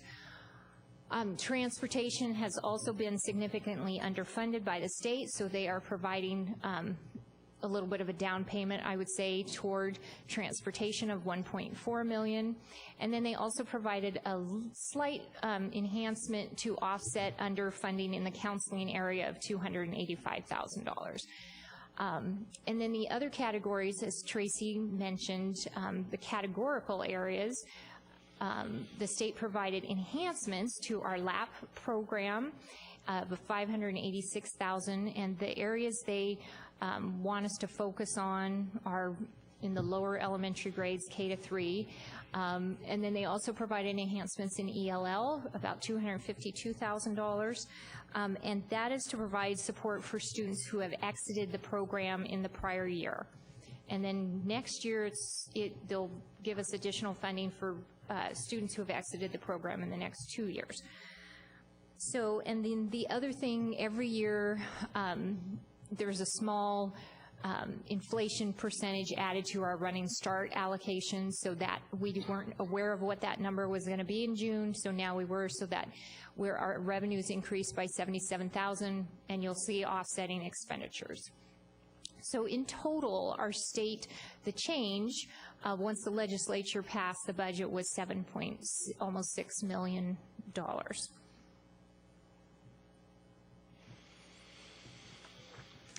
In addition, we had to modify the budget slightly due to the final decisions on our federal grants, final allocations. Due to the sequester, as we've been communicating to the board, most of our federal grants have decreased. So, and just a note, this is the only slide. These numbers are not in millions of dollars. These are actual dollars because there were such small amounts. I decided to show you actuals. Chris is happy about that. So, so apologize for the confusion on that. But you can see, so small reduction in vocational ed, Title I, a little bit larger in Title II, small increase in Title III, and then another decrease in Head Start. So just $52,000, $53,000 in federal grant reduction. And then after looking at our enrollment projections, we did go ahead and increase our enrollment projection for preschool and add also some expenditures for preschool because they're expecting more students this fall. So we bumped up our, since we were changing the budget, we went ahead and made that change also. And then small changes to our state intern grant and just some miscellaneous tweaks as we're changing the budget to some reimbursable accounts. So total other changes of $137,000. So just to summarize those last couple slides, our state underfunding enhancement was 6.7, our state categorical was 0.9, and then the local levy, due to the PPI, the inflator change, that's $1 million that we thought that we budgeted in June that we aren't going to get this year, but we'll get more the next year. So had to take that into account, and then our federal grants and others. So total revenue change is $6.7 million.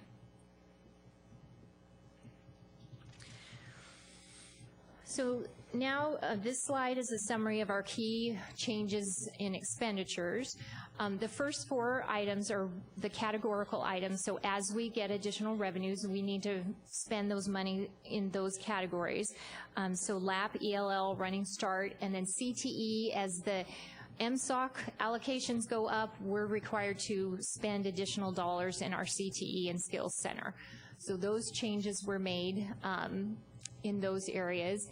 And then, as I mentioned, special ed preschool enrollment, we increased expenditures related to enrollment, our federal grants, and then again, other tweaks. The unfortunate part when you redo the budget is the system has to recalculate things, so that it causes minor benefit calculations to change, so that's what that other column is.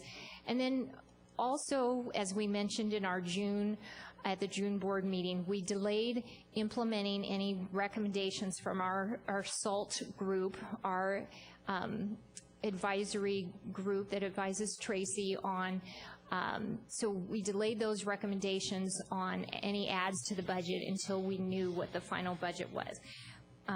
Ultimately, SALT, we implemented $476,000 worth of ads that SALT recommended, and this included substitute pay. We haven't increased our substitute rates for many, many years, and so we re-looked at our secretary, IA, custodial, and para-ed rates and increased those. Our textbooks, we also included additional funding, about $110,000 for AP and world language textbooks. World language is to deal with the expanding languages we're offering. It includes an associate director who will focus on preschool in our special ed department. And in facilities, about $21,000 for fire alarm and sprinkler inspections and security monitoring, and then also enhancements to our technology repair and our summer MOS maintenance, about $60,000.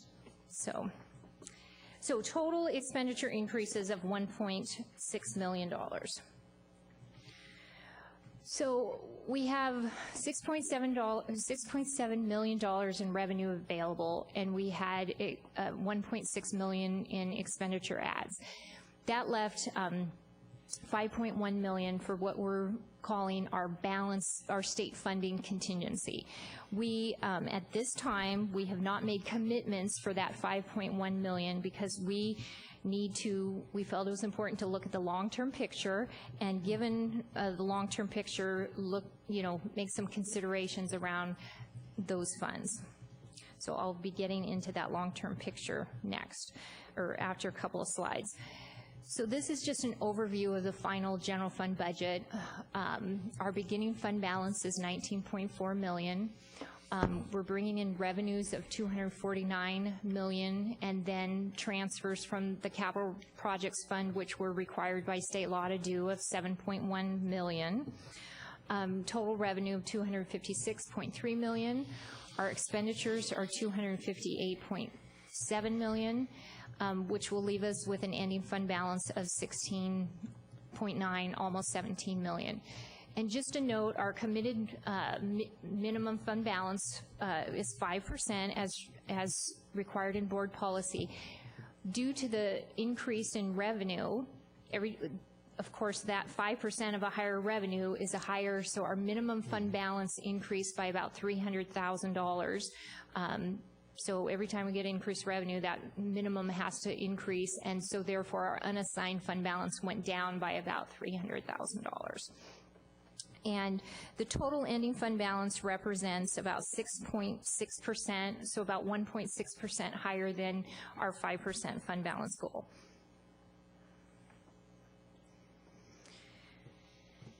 And this is a slide we like to show when we put the budget together. In 2000, it shows the history of our funding by source. And so we have our state basic and categorical, which are those funds that the state requires us, like I mentioned, ELL LAP. It also, back in 08-09, included I-728 funds. And as you can see, the percentage of our budget from the state has significantly declined after 08-09 as the state was shifting the burden from the state to local taxpayers. So total state funding was 69% in 08-09. It dropped down to 62% in 12-13, and with these new revenues, it's up slightly to 63%, but we're still not back where we were in 08-09.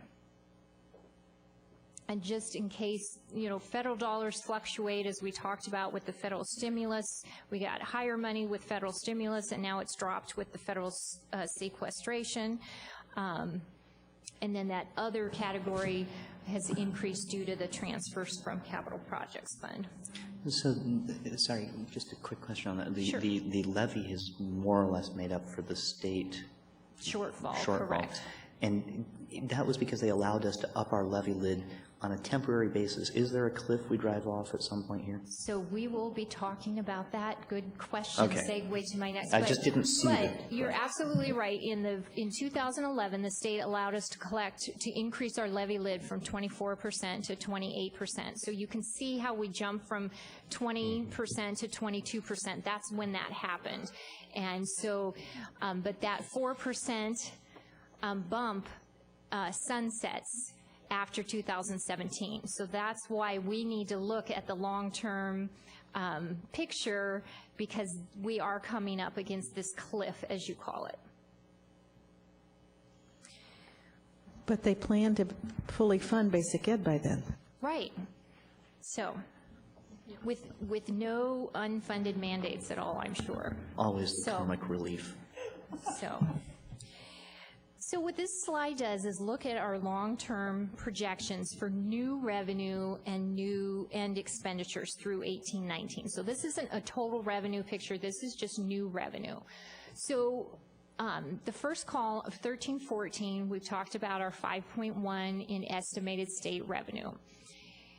And then in 14-15, we're expected to receive additional MSOC money, about $1.2 million, $1.5 million for transportation, and then the $2.1 million that Tracy mentioned for the additional 80 hours or 1,080 hours. So that 4.8 plus the 5.1 is where the 9.9 in that second column comes from. And then that just carries through to the 18-19 school year.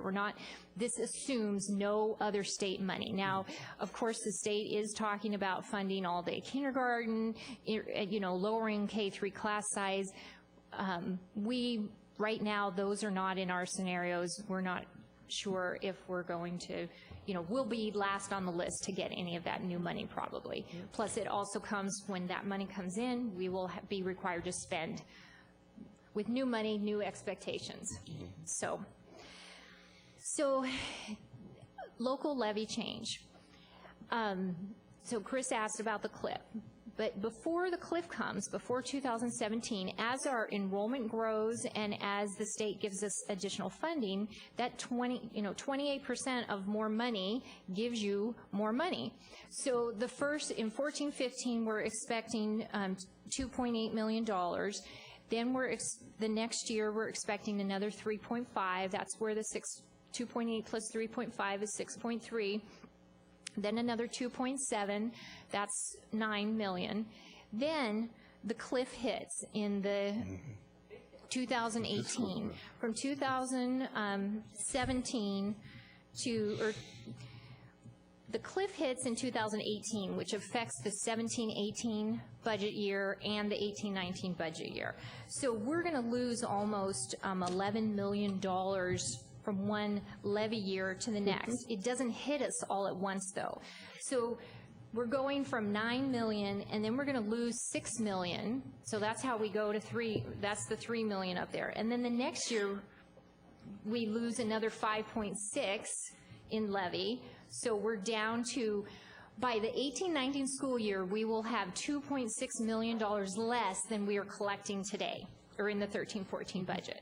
And I just, one caveat is when we built this assumption, it assumes that they implement the cliff all at one time.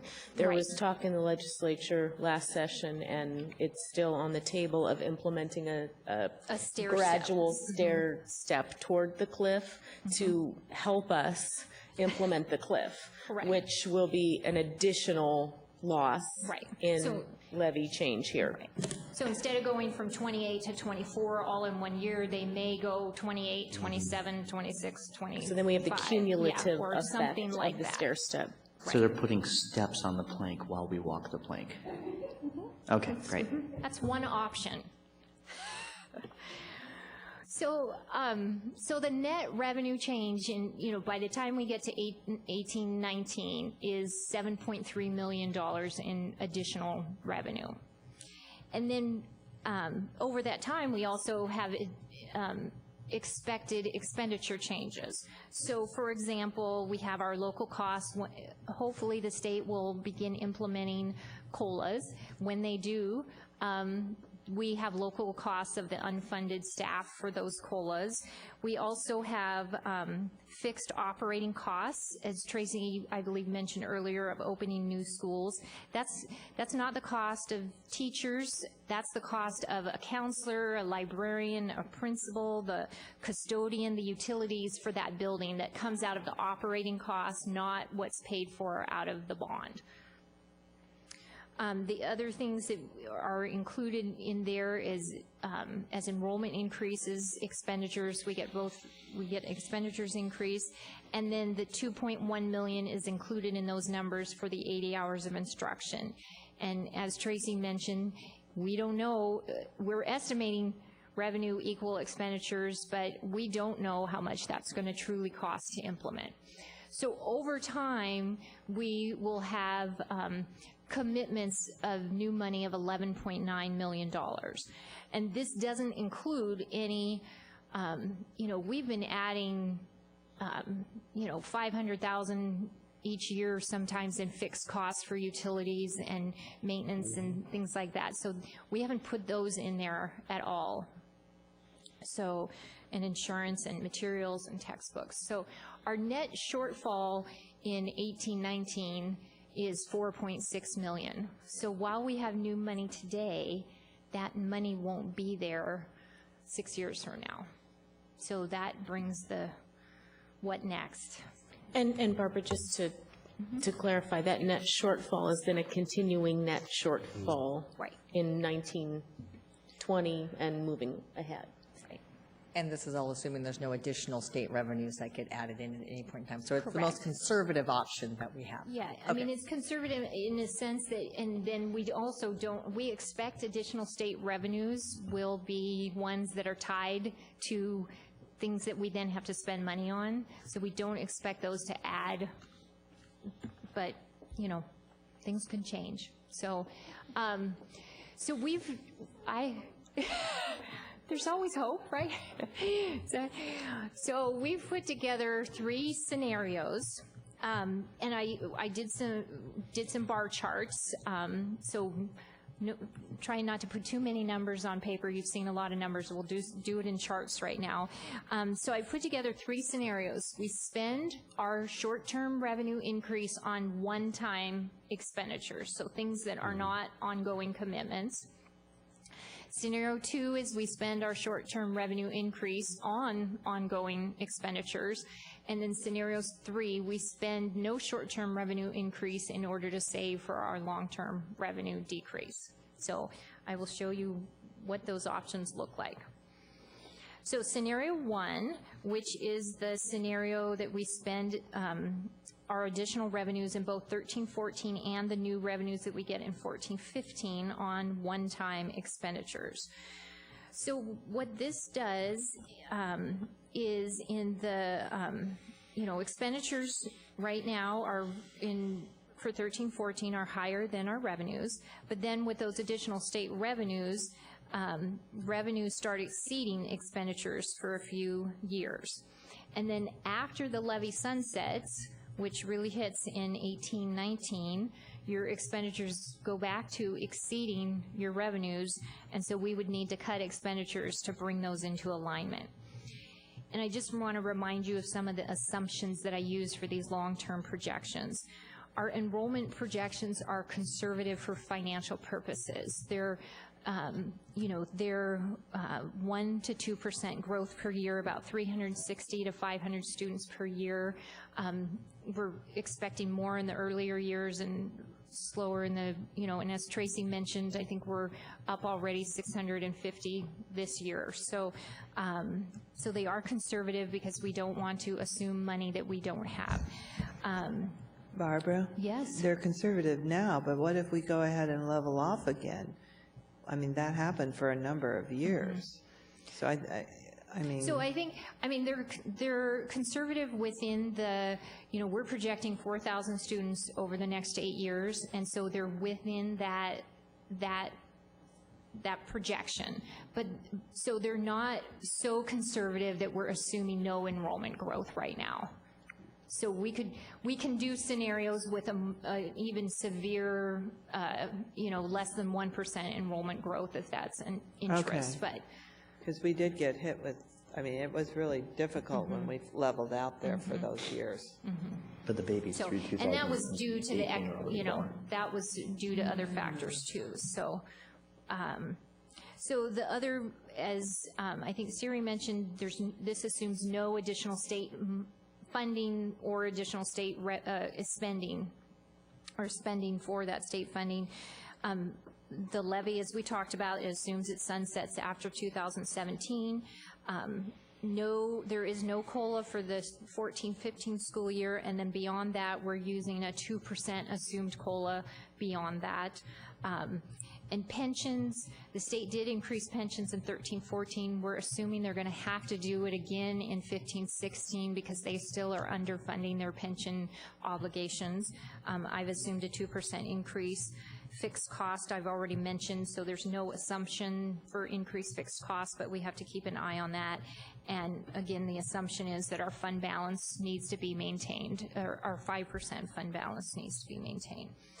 So that's what scenario 1, using the money on one-time expenditures, looks like.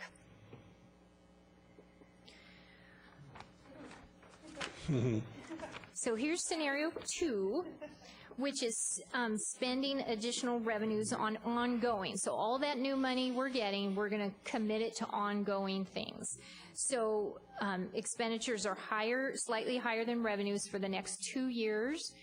And then revenues with the new levy. Barbara, haven't you been teaching me for 15 years not to do that?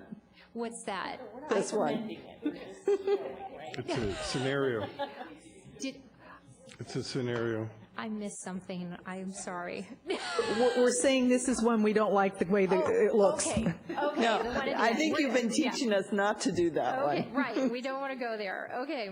So looks good in the middle, and then at the very end, expenditures are significantly higher than revenues. So that's what that looks like. Quick question. Yes. This assumes we don't make any reallocation of funding and shift things around. This is that we just go forward with how everything is. This assumes that we do commit the new to new, money. But we don't retake anything from anything else. So That's there's correct. no restriction. And you'll see on a That's later all new. slide, we kind of get to that issue. That. Yeah. So then the last scenario, and there's certainly more options we could look at, but we picked 3 for tonight, is we spend no additional revenues.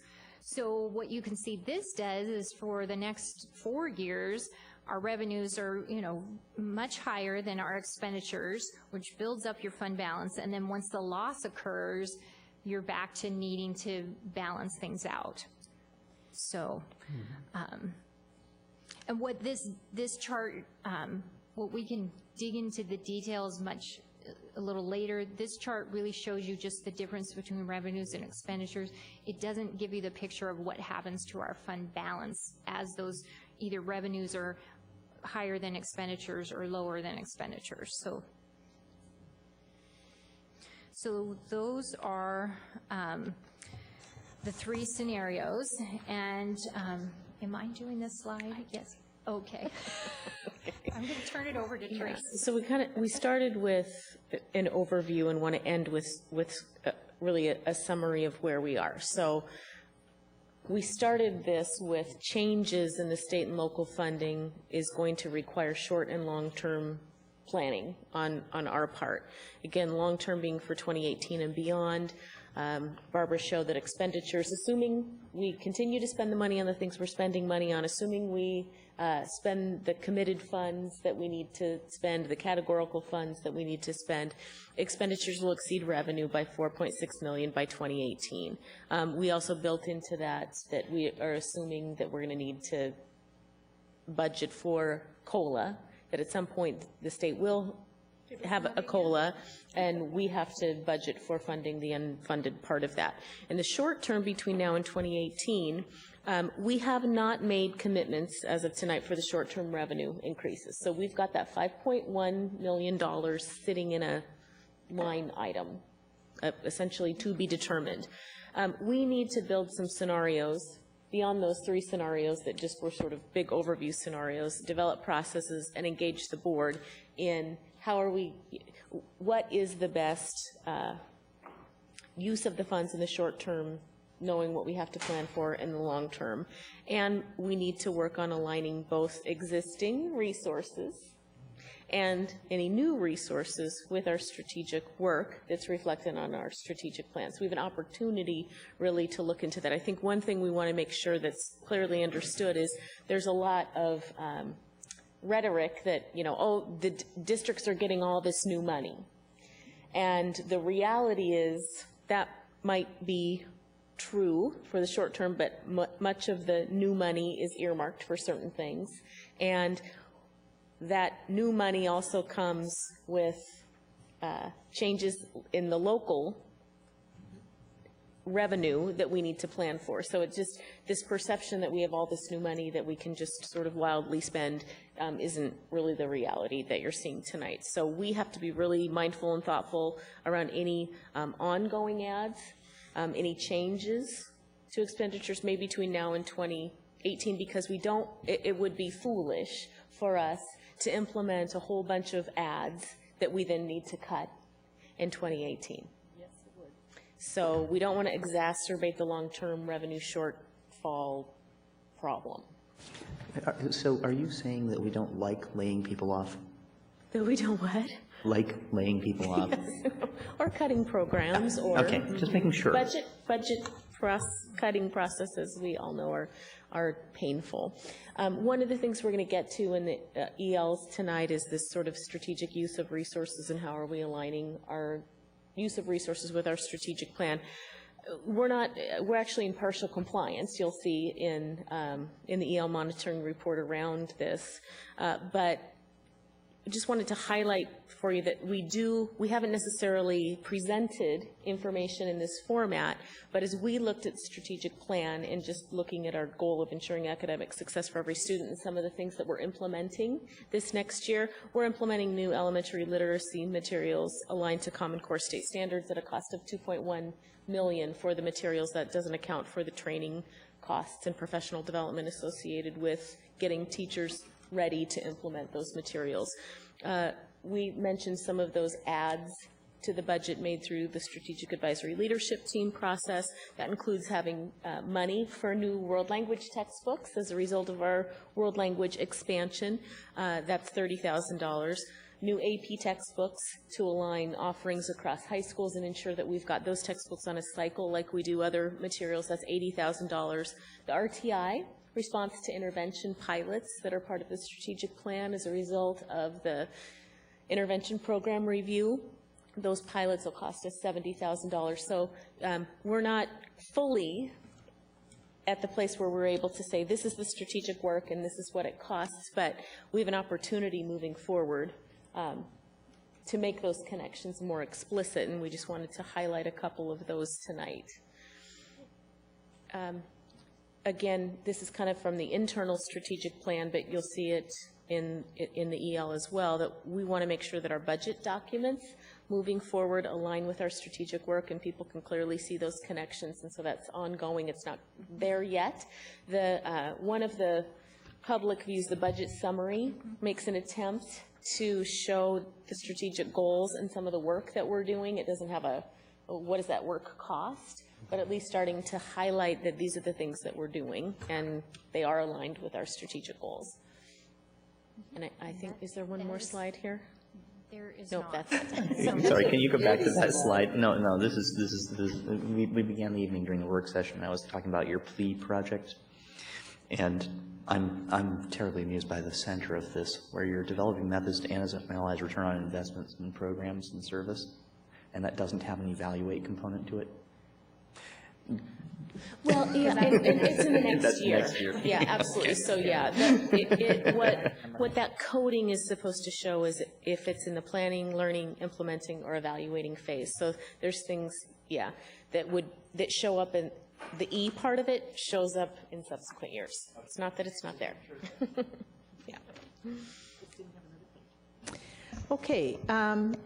Thank you, Barbara, for doing extra work this time, doing one This budget was and a then tough- having to tough do it July. again. Yeah. So I guess this will be the time that we'll open the public hearing, so that if anyone in the audience would like to come forward to speak about the budget, now is your opportunity to do that. Yes. No, and it's actually the hearing is on the budget itself, not on the future plans, correct? I mean, you can always give us, since that's not being decided tonight, what we're deciding on tonight is adopting the budget, and that's the dollars, not the scenarios and the whatever. That was food for thought and work ahead. So, that being said, budget. Susan Baird Joshi, Kamayakan Middle School and Juanita High School. Good evening. Thank you for staying so late and staying awake. I had a question about how you determine the operating budgets for the different school buildings in the district, and I don't know what to look at in here, or if it's even categorized in here. Like if you can look at, the operating budget for a middle school versus an elementary school, particular schools, or if you just look at if your budget is just a general catch-all for certain categories, like electricity for the school district or water for the school district.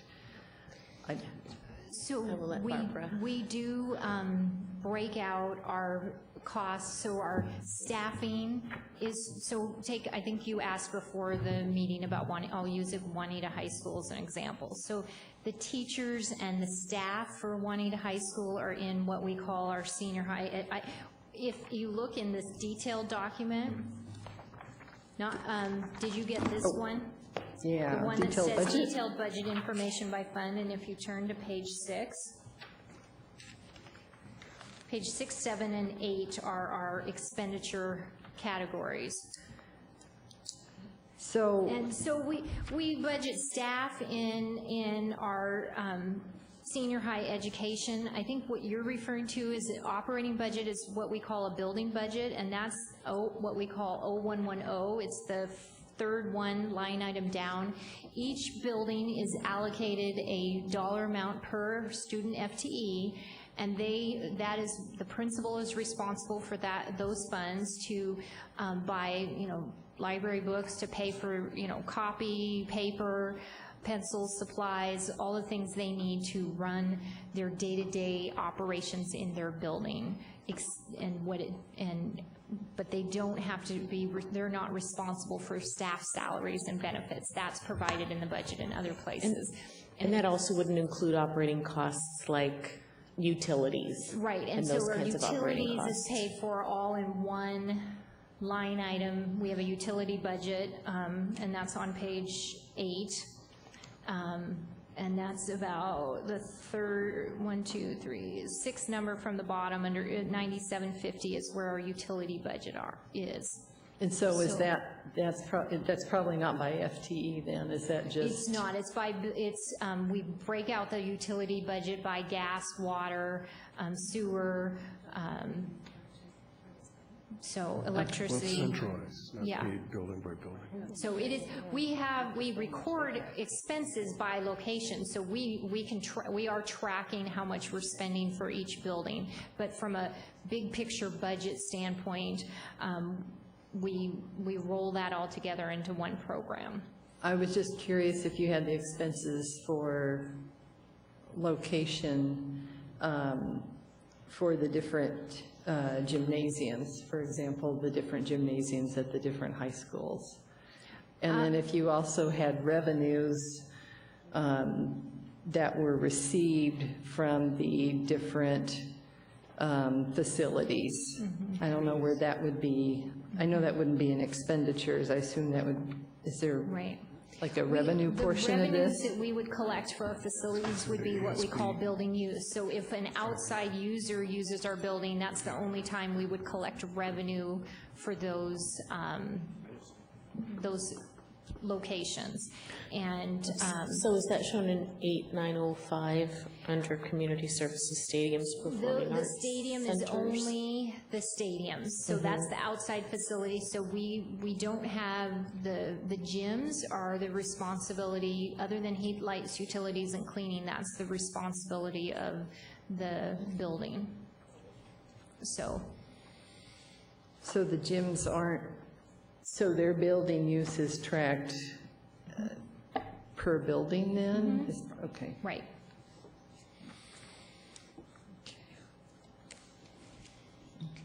Thank you. Anyone else that would like to speak on the budget or have questions or need more information? Seeing no one, I will now close the public hearing portion of our budget and entertain a motion to approve the budget in a second, and then discussion from the board. I move approval. Second. I have a motion and a second, and a choking board member. Any comments or questions further for Barbara on the budget? Just thank you. I know this was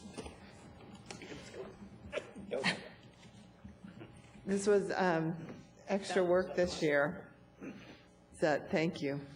Thank you. As You're usual, welcome. it's Yep. yeoman work. It is indeed. And I always am amazed that we are one of the top districts in planning ahead.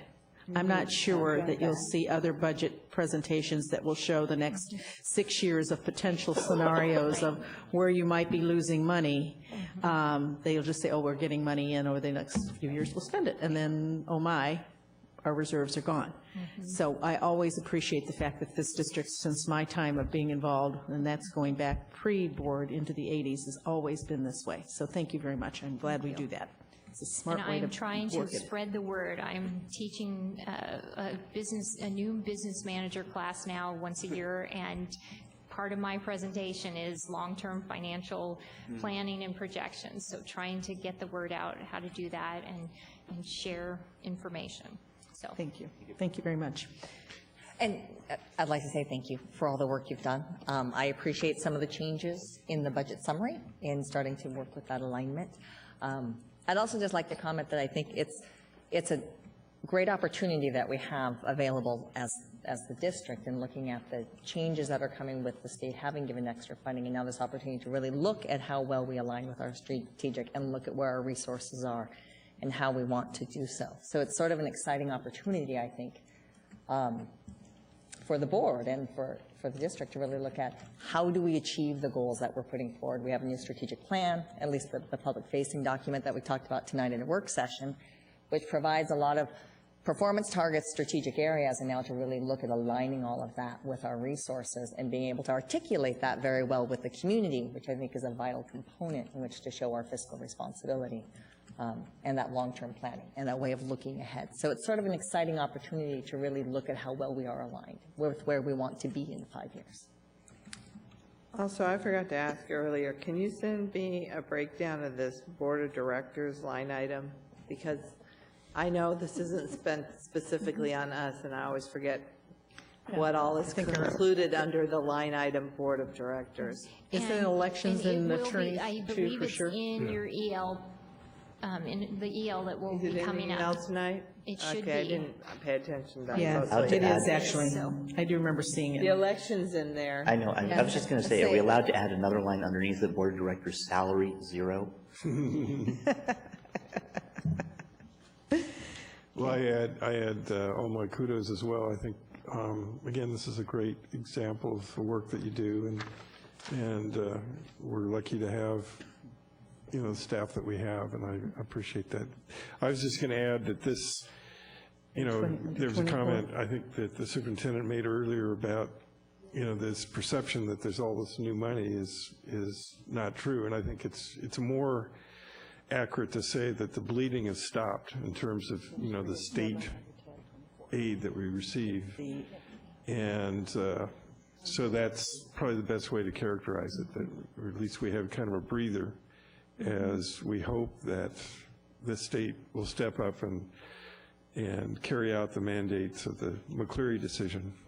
And so again, I appreciate the work, and I think as Siri indicated, this really is our chief policy document that we adopt every year, and it's, as we began to align it with our strategic plan, it becomes even more of a powerful and rich policy document. So again, thank you. Thank you. That raises a question. Did some of the districts get all-day kindergarten funding? Some of your... Yes. Which districts got all-day kindergarten funding? I don't have a list of specific districts, but it went to the high poverty districts Right, first. high poverty. Oh, yeah. So I How think did they the funding define went that? from 40% to 50%. So they define it by the highest, they basically rank every elementary school in the state by percentage of poverty. And then they draw a line when the money runs out. So they did it by individual school, not by district? Correct. So eventually, we might have elementary schools, if they continue to do it that way, we could have elementary schools that qualify and ones that don't? Correct. Well, that could be interesting. Yes. Okay. So I thought I'd heard that some did, but I wasn't sure where they drew the line. Right. And it's a line based on how much funding they have. It's not, I don't believe it's a certain percent. They're going to fund the top 40 schools or something, yeah. Okay. Any other comments or questions? If not, all those in favor of adopting our budget for the upcoming school year, 2161. please, this one's Resolution 2161. It is. Please. Yes, we are sure. All in favor, please say aye. Aye. Any opposed? And we have a budget. Thank you. Thank you very much. Thank you, Barbara, for all your hard work and for the whole team for everything.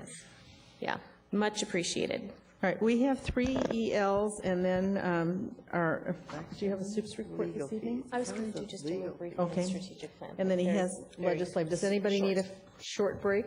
No, but I have to get to a 6:45 a.m. swim team practice, so if we can keep it brief, I'd really appreciate it. Okay, we'll do these quickly.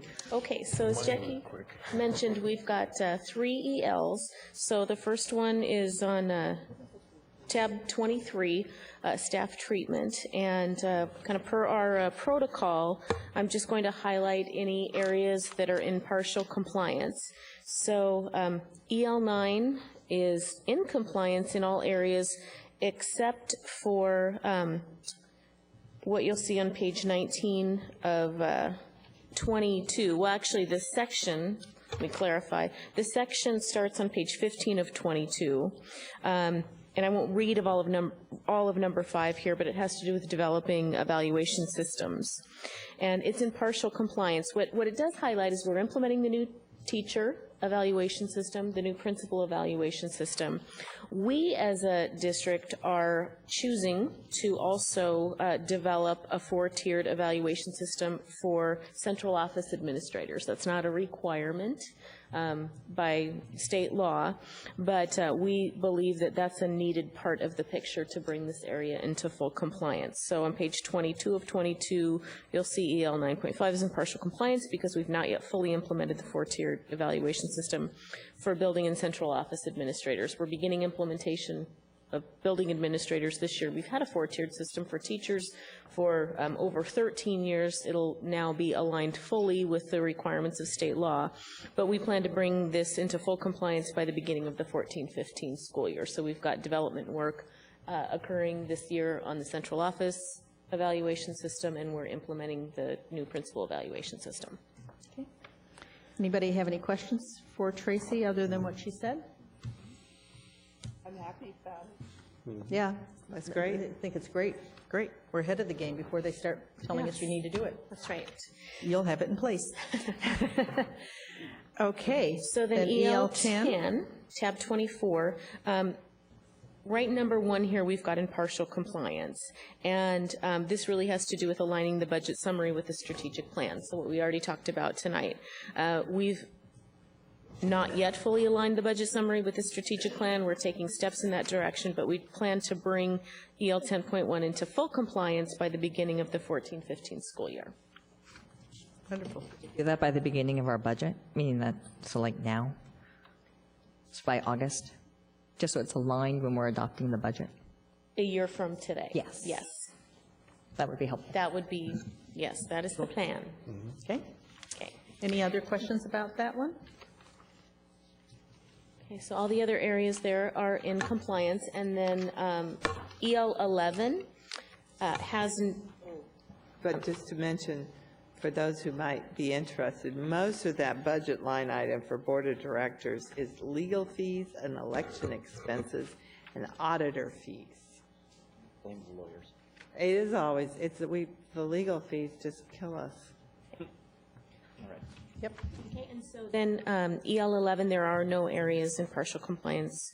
Everything is in compliance. Okay. Then these will be in the consent agenda next meeting for approval. So, superintendent's report. Okay, so tonight we've been mentioning the word strategic plan a lot in the context of budget, and so I just wanted to quickly share, Siri mentioned we spent work session time this evening focused on a draft of our public document that we're prepared to share widely and seek feedback from parents in the community beginning in a process this September. So we've had an internal strategic plan that we've been working to develop and improve for the last couple of years, but what we haven't had is a public view of that document that very clearly articulates to our parents, to our stakeholders, to our community, to our voters, what's our mission, vision, our values and goals as an organization, what work are we doing aligned to our goals to achieve our mission and vision, and how are we holding ourselves accountable as an organization in terms of performance measures. So the document that we now have ready to share with just a couple modifications before September is a document that expresses all of that explicitly to our community. It is a draft document, and we're going to be completing a process starting in the fall, not only to share it widely, but to seek feedback. You know, we can make any adjustments moving forward, and this will really help us to achieve this second part here of aligning our use of resources to our strategic goals in order to achieve our mission and vision. So more on that will be coming in the fall, but I just wanted to mention that as a little blurb tonight, especially since we've been talking a lot about strategic plan tonight. Okay, great. Okay. Doug, anything from our legislature? The only thing is that a couple of weeks ago I was part of our State Association Legislative Committee meeting in Olympia, and we finalized the items for the next legislative session that we feel are a priority. Those will be considered later next month at CTAC, and urge any of you that have an opportunity to attend that weekend to come. Might be entertaining.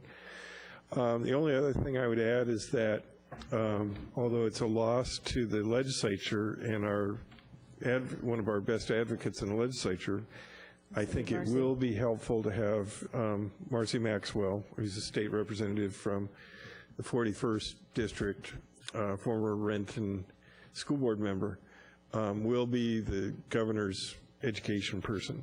So that a loss to us in the sense of having a really well-informed advocate in the House, but I think a gain in terms of having the governor's ear, along with Mary Alice Huchel, who's the former Renton superintendent who serves as the governor's chief of staff. So we have some good education voices next to the governor, and so that's a good thing. So and the only other thing I'd add is that I was able to get a measure that will be heard by our legislative assembly at CTAC, which relates to reserving local control of the definition of the school day. As some of you may have noted, the state superintendent of public instruction was making noises about defining the school day for us, which obviously raises concerns when we don't really have the revenue or the resources to do the things that we think need to be done.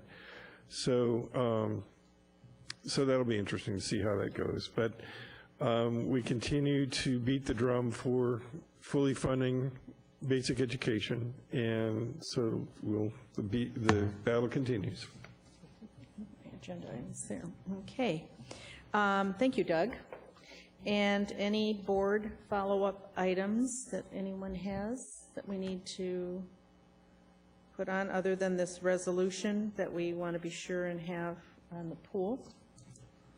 Nothing else from anyone else? And any other agenda items or debriefing comments that board members might have? Hearing none? Okay. Oh, Nancy? I think we owe our levy and bond committee, I think. Yes. A big thanks. Most of them have gone, but Yes, for the pass work on that our they- thanks to them. That was a lot of work. Yes. And I'm very thoughtful, it's not easy to take all that together and do the things that they did in bringing a reasonable amount of money to bring before our voters. Our work is now in front of us. Okay, any other board member comments? If not, our next meeting is September 9th at 5:30 will be a work session and a 7 o'clock regular board meeting. And I was going to add one thing, that our state purchasing, or our purchasing cooperative just named a new executive director. So Dave Maholko, who's the purchasing, is one of our main sales kind of purchasing people, will fill that role. So that was a good thing to get out of the way, and we been lucky to have Jim Borrow as our executive director for the past 10 years. So it's nice to be able to promote a person from within, which we've enjoyed good success at our district with, and we'll see that at the KCDA level. Wonderful. Okay, and if nothing else, I'll entertain a motion to adjourn. So moved. Motion second. All in favor, please say aye. Aye. Any opposed? Meeting is adjourned.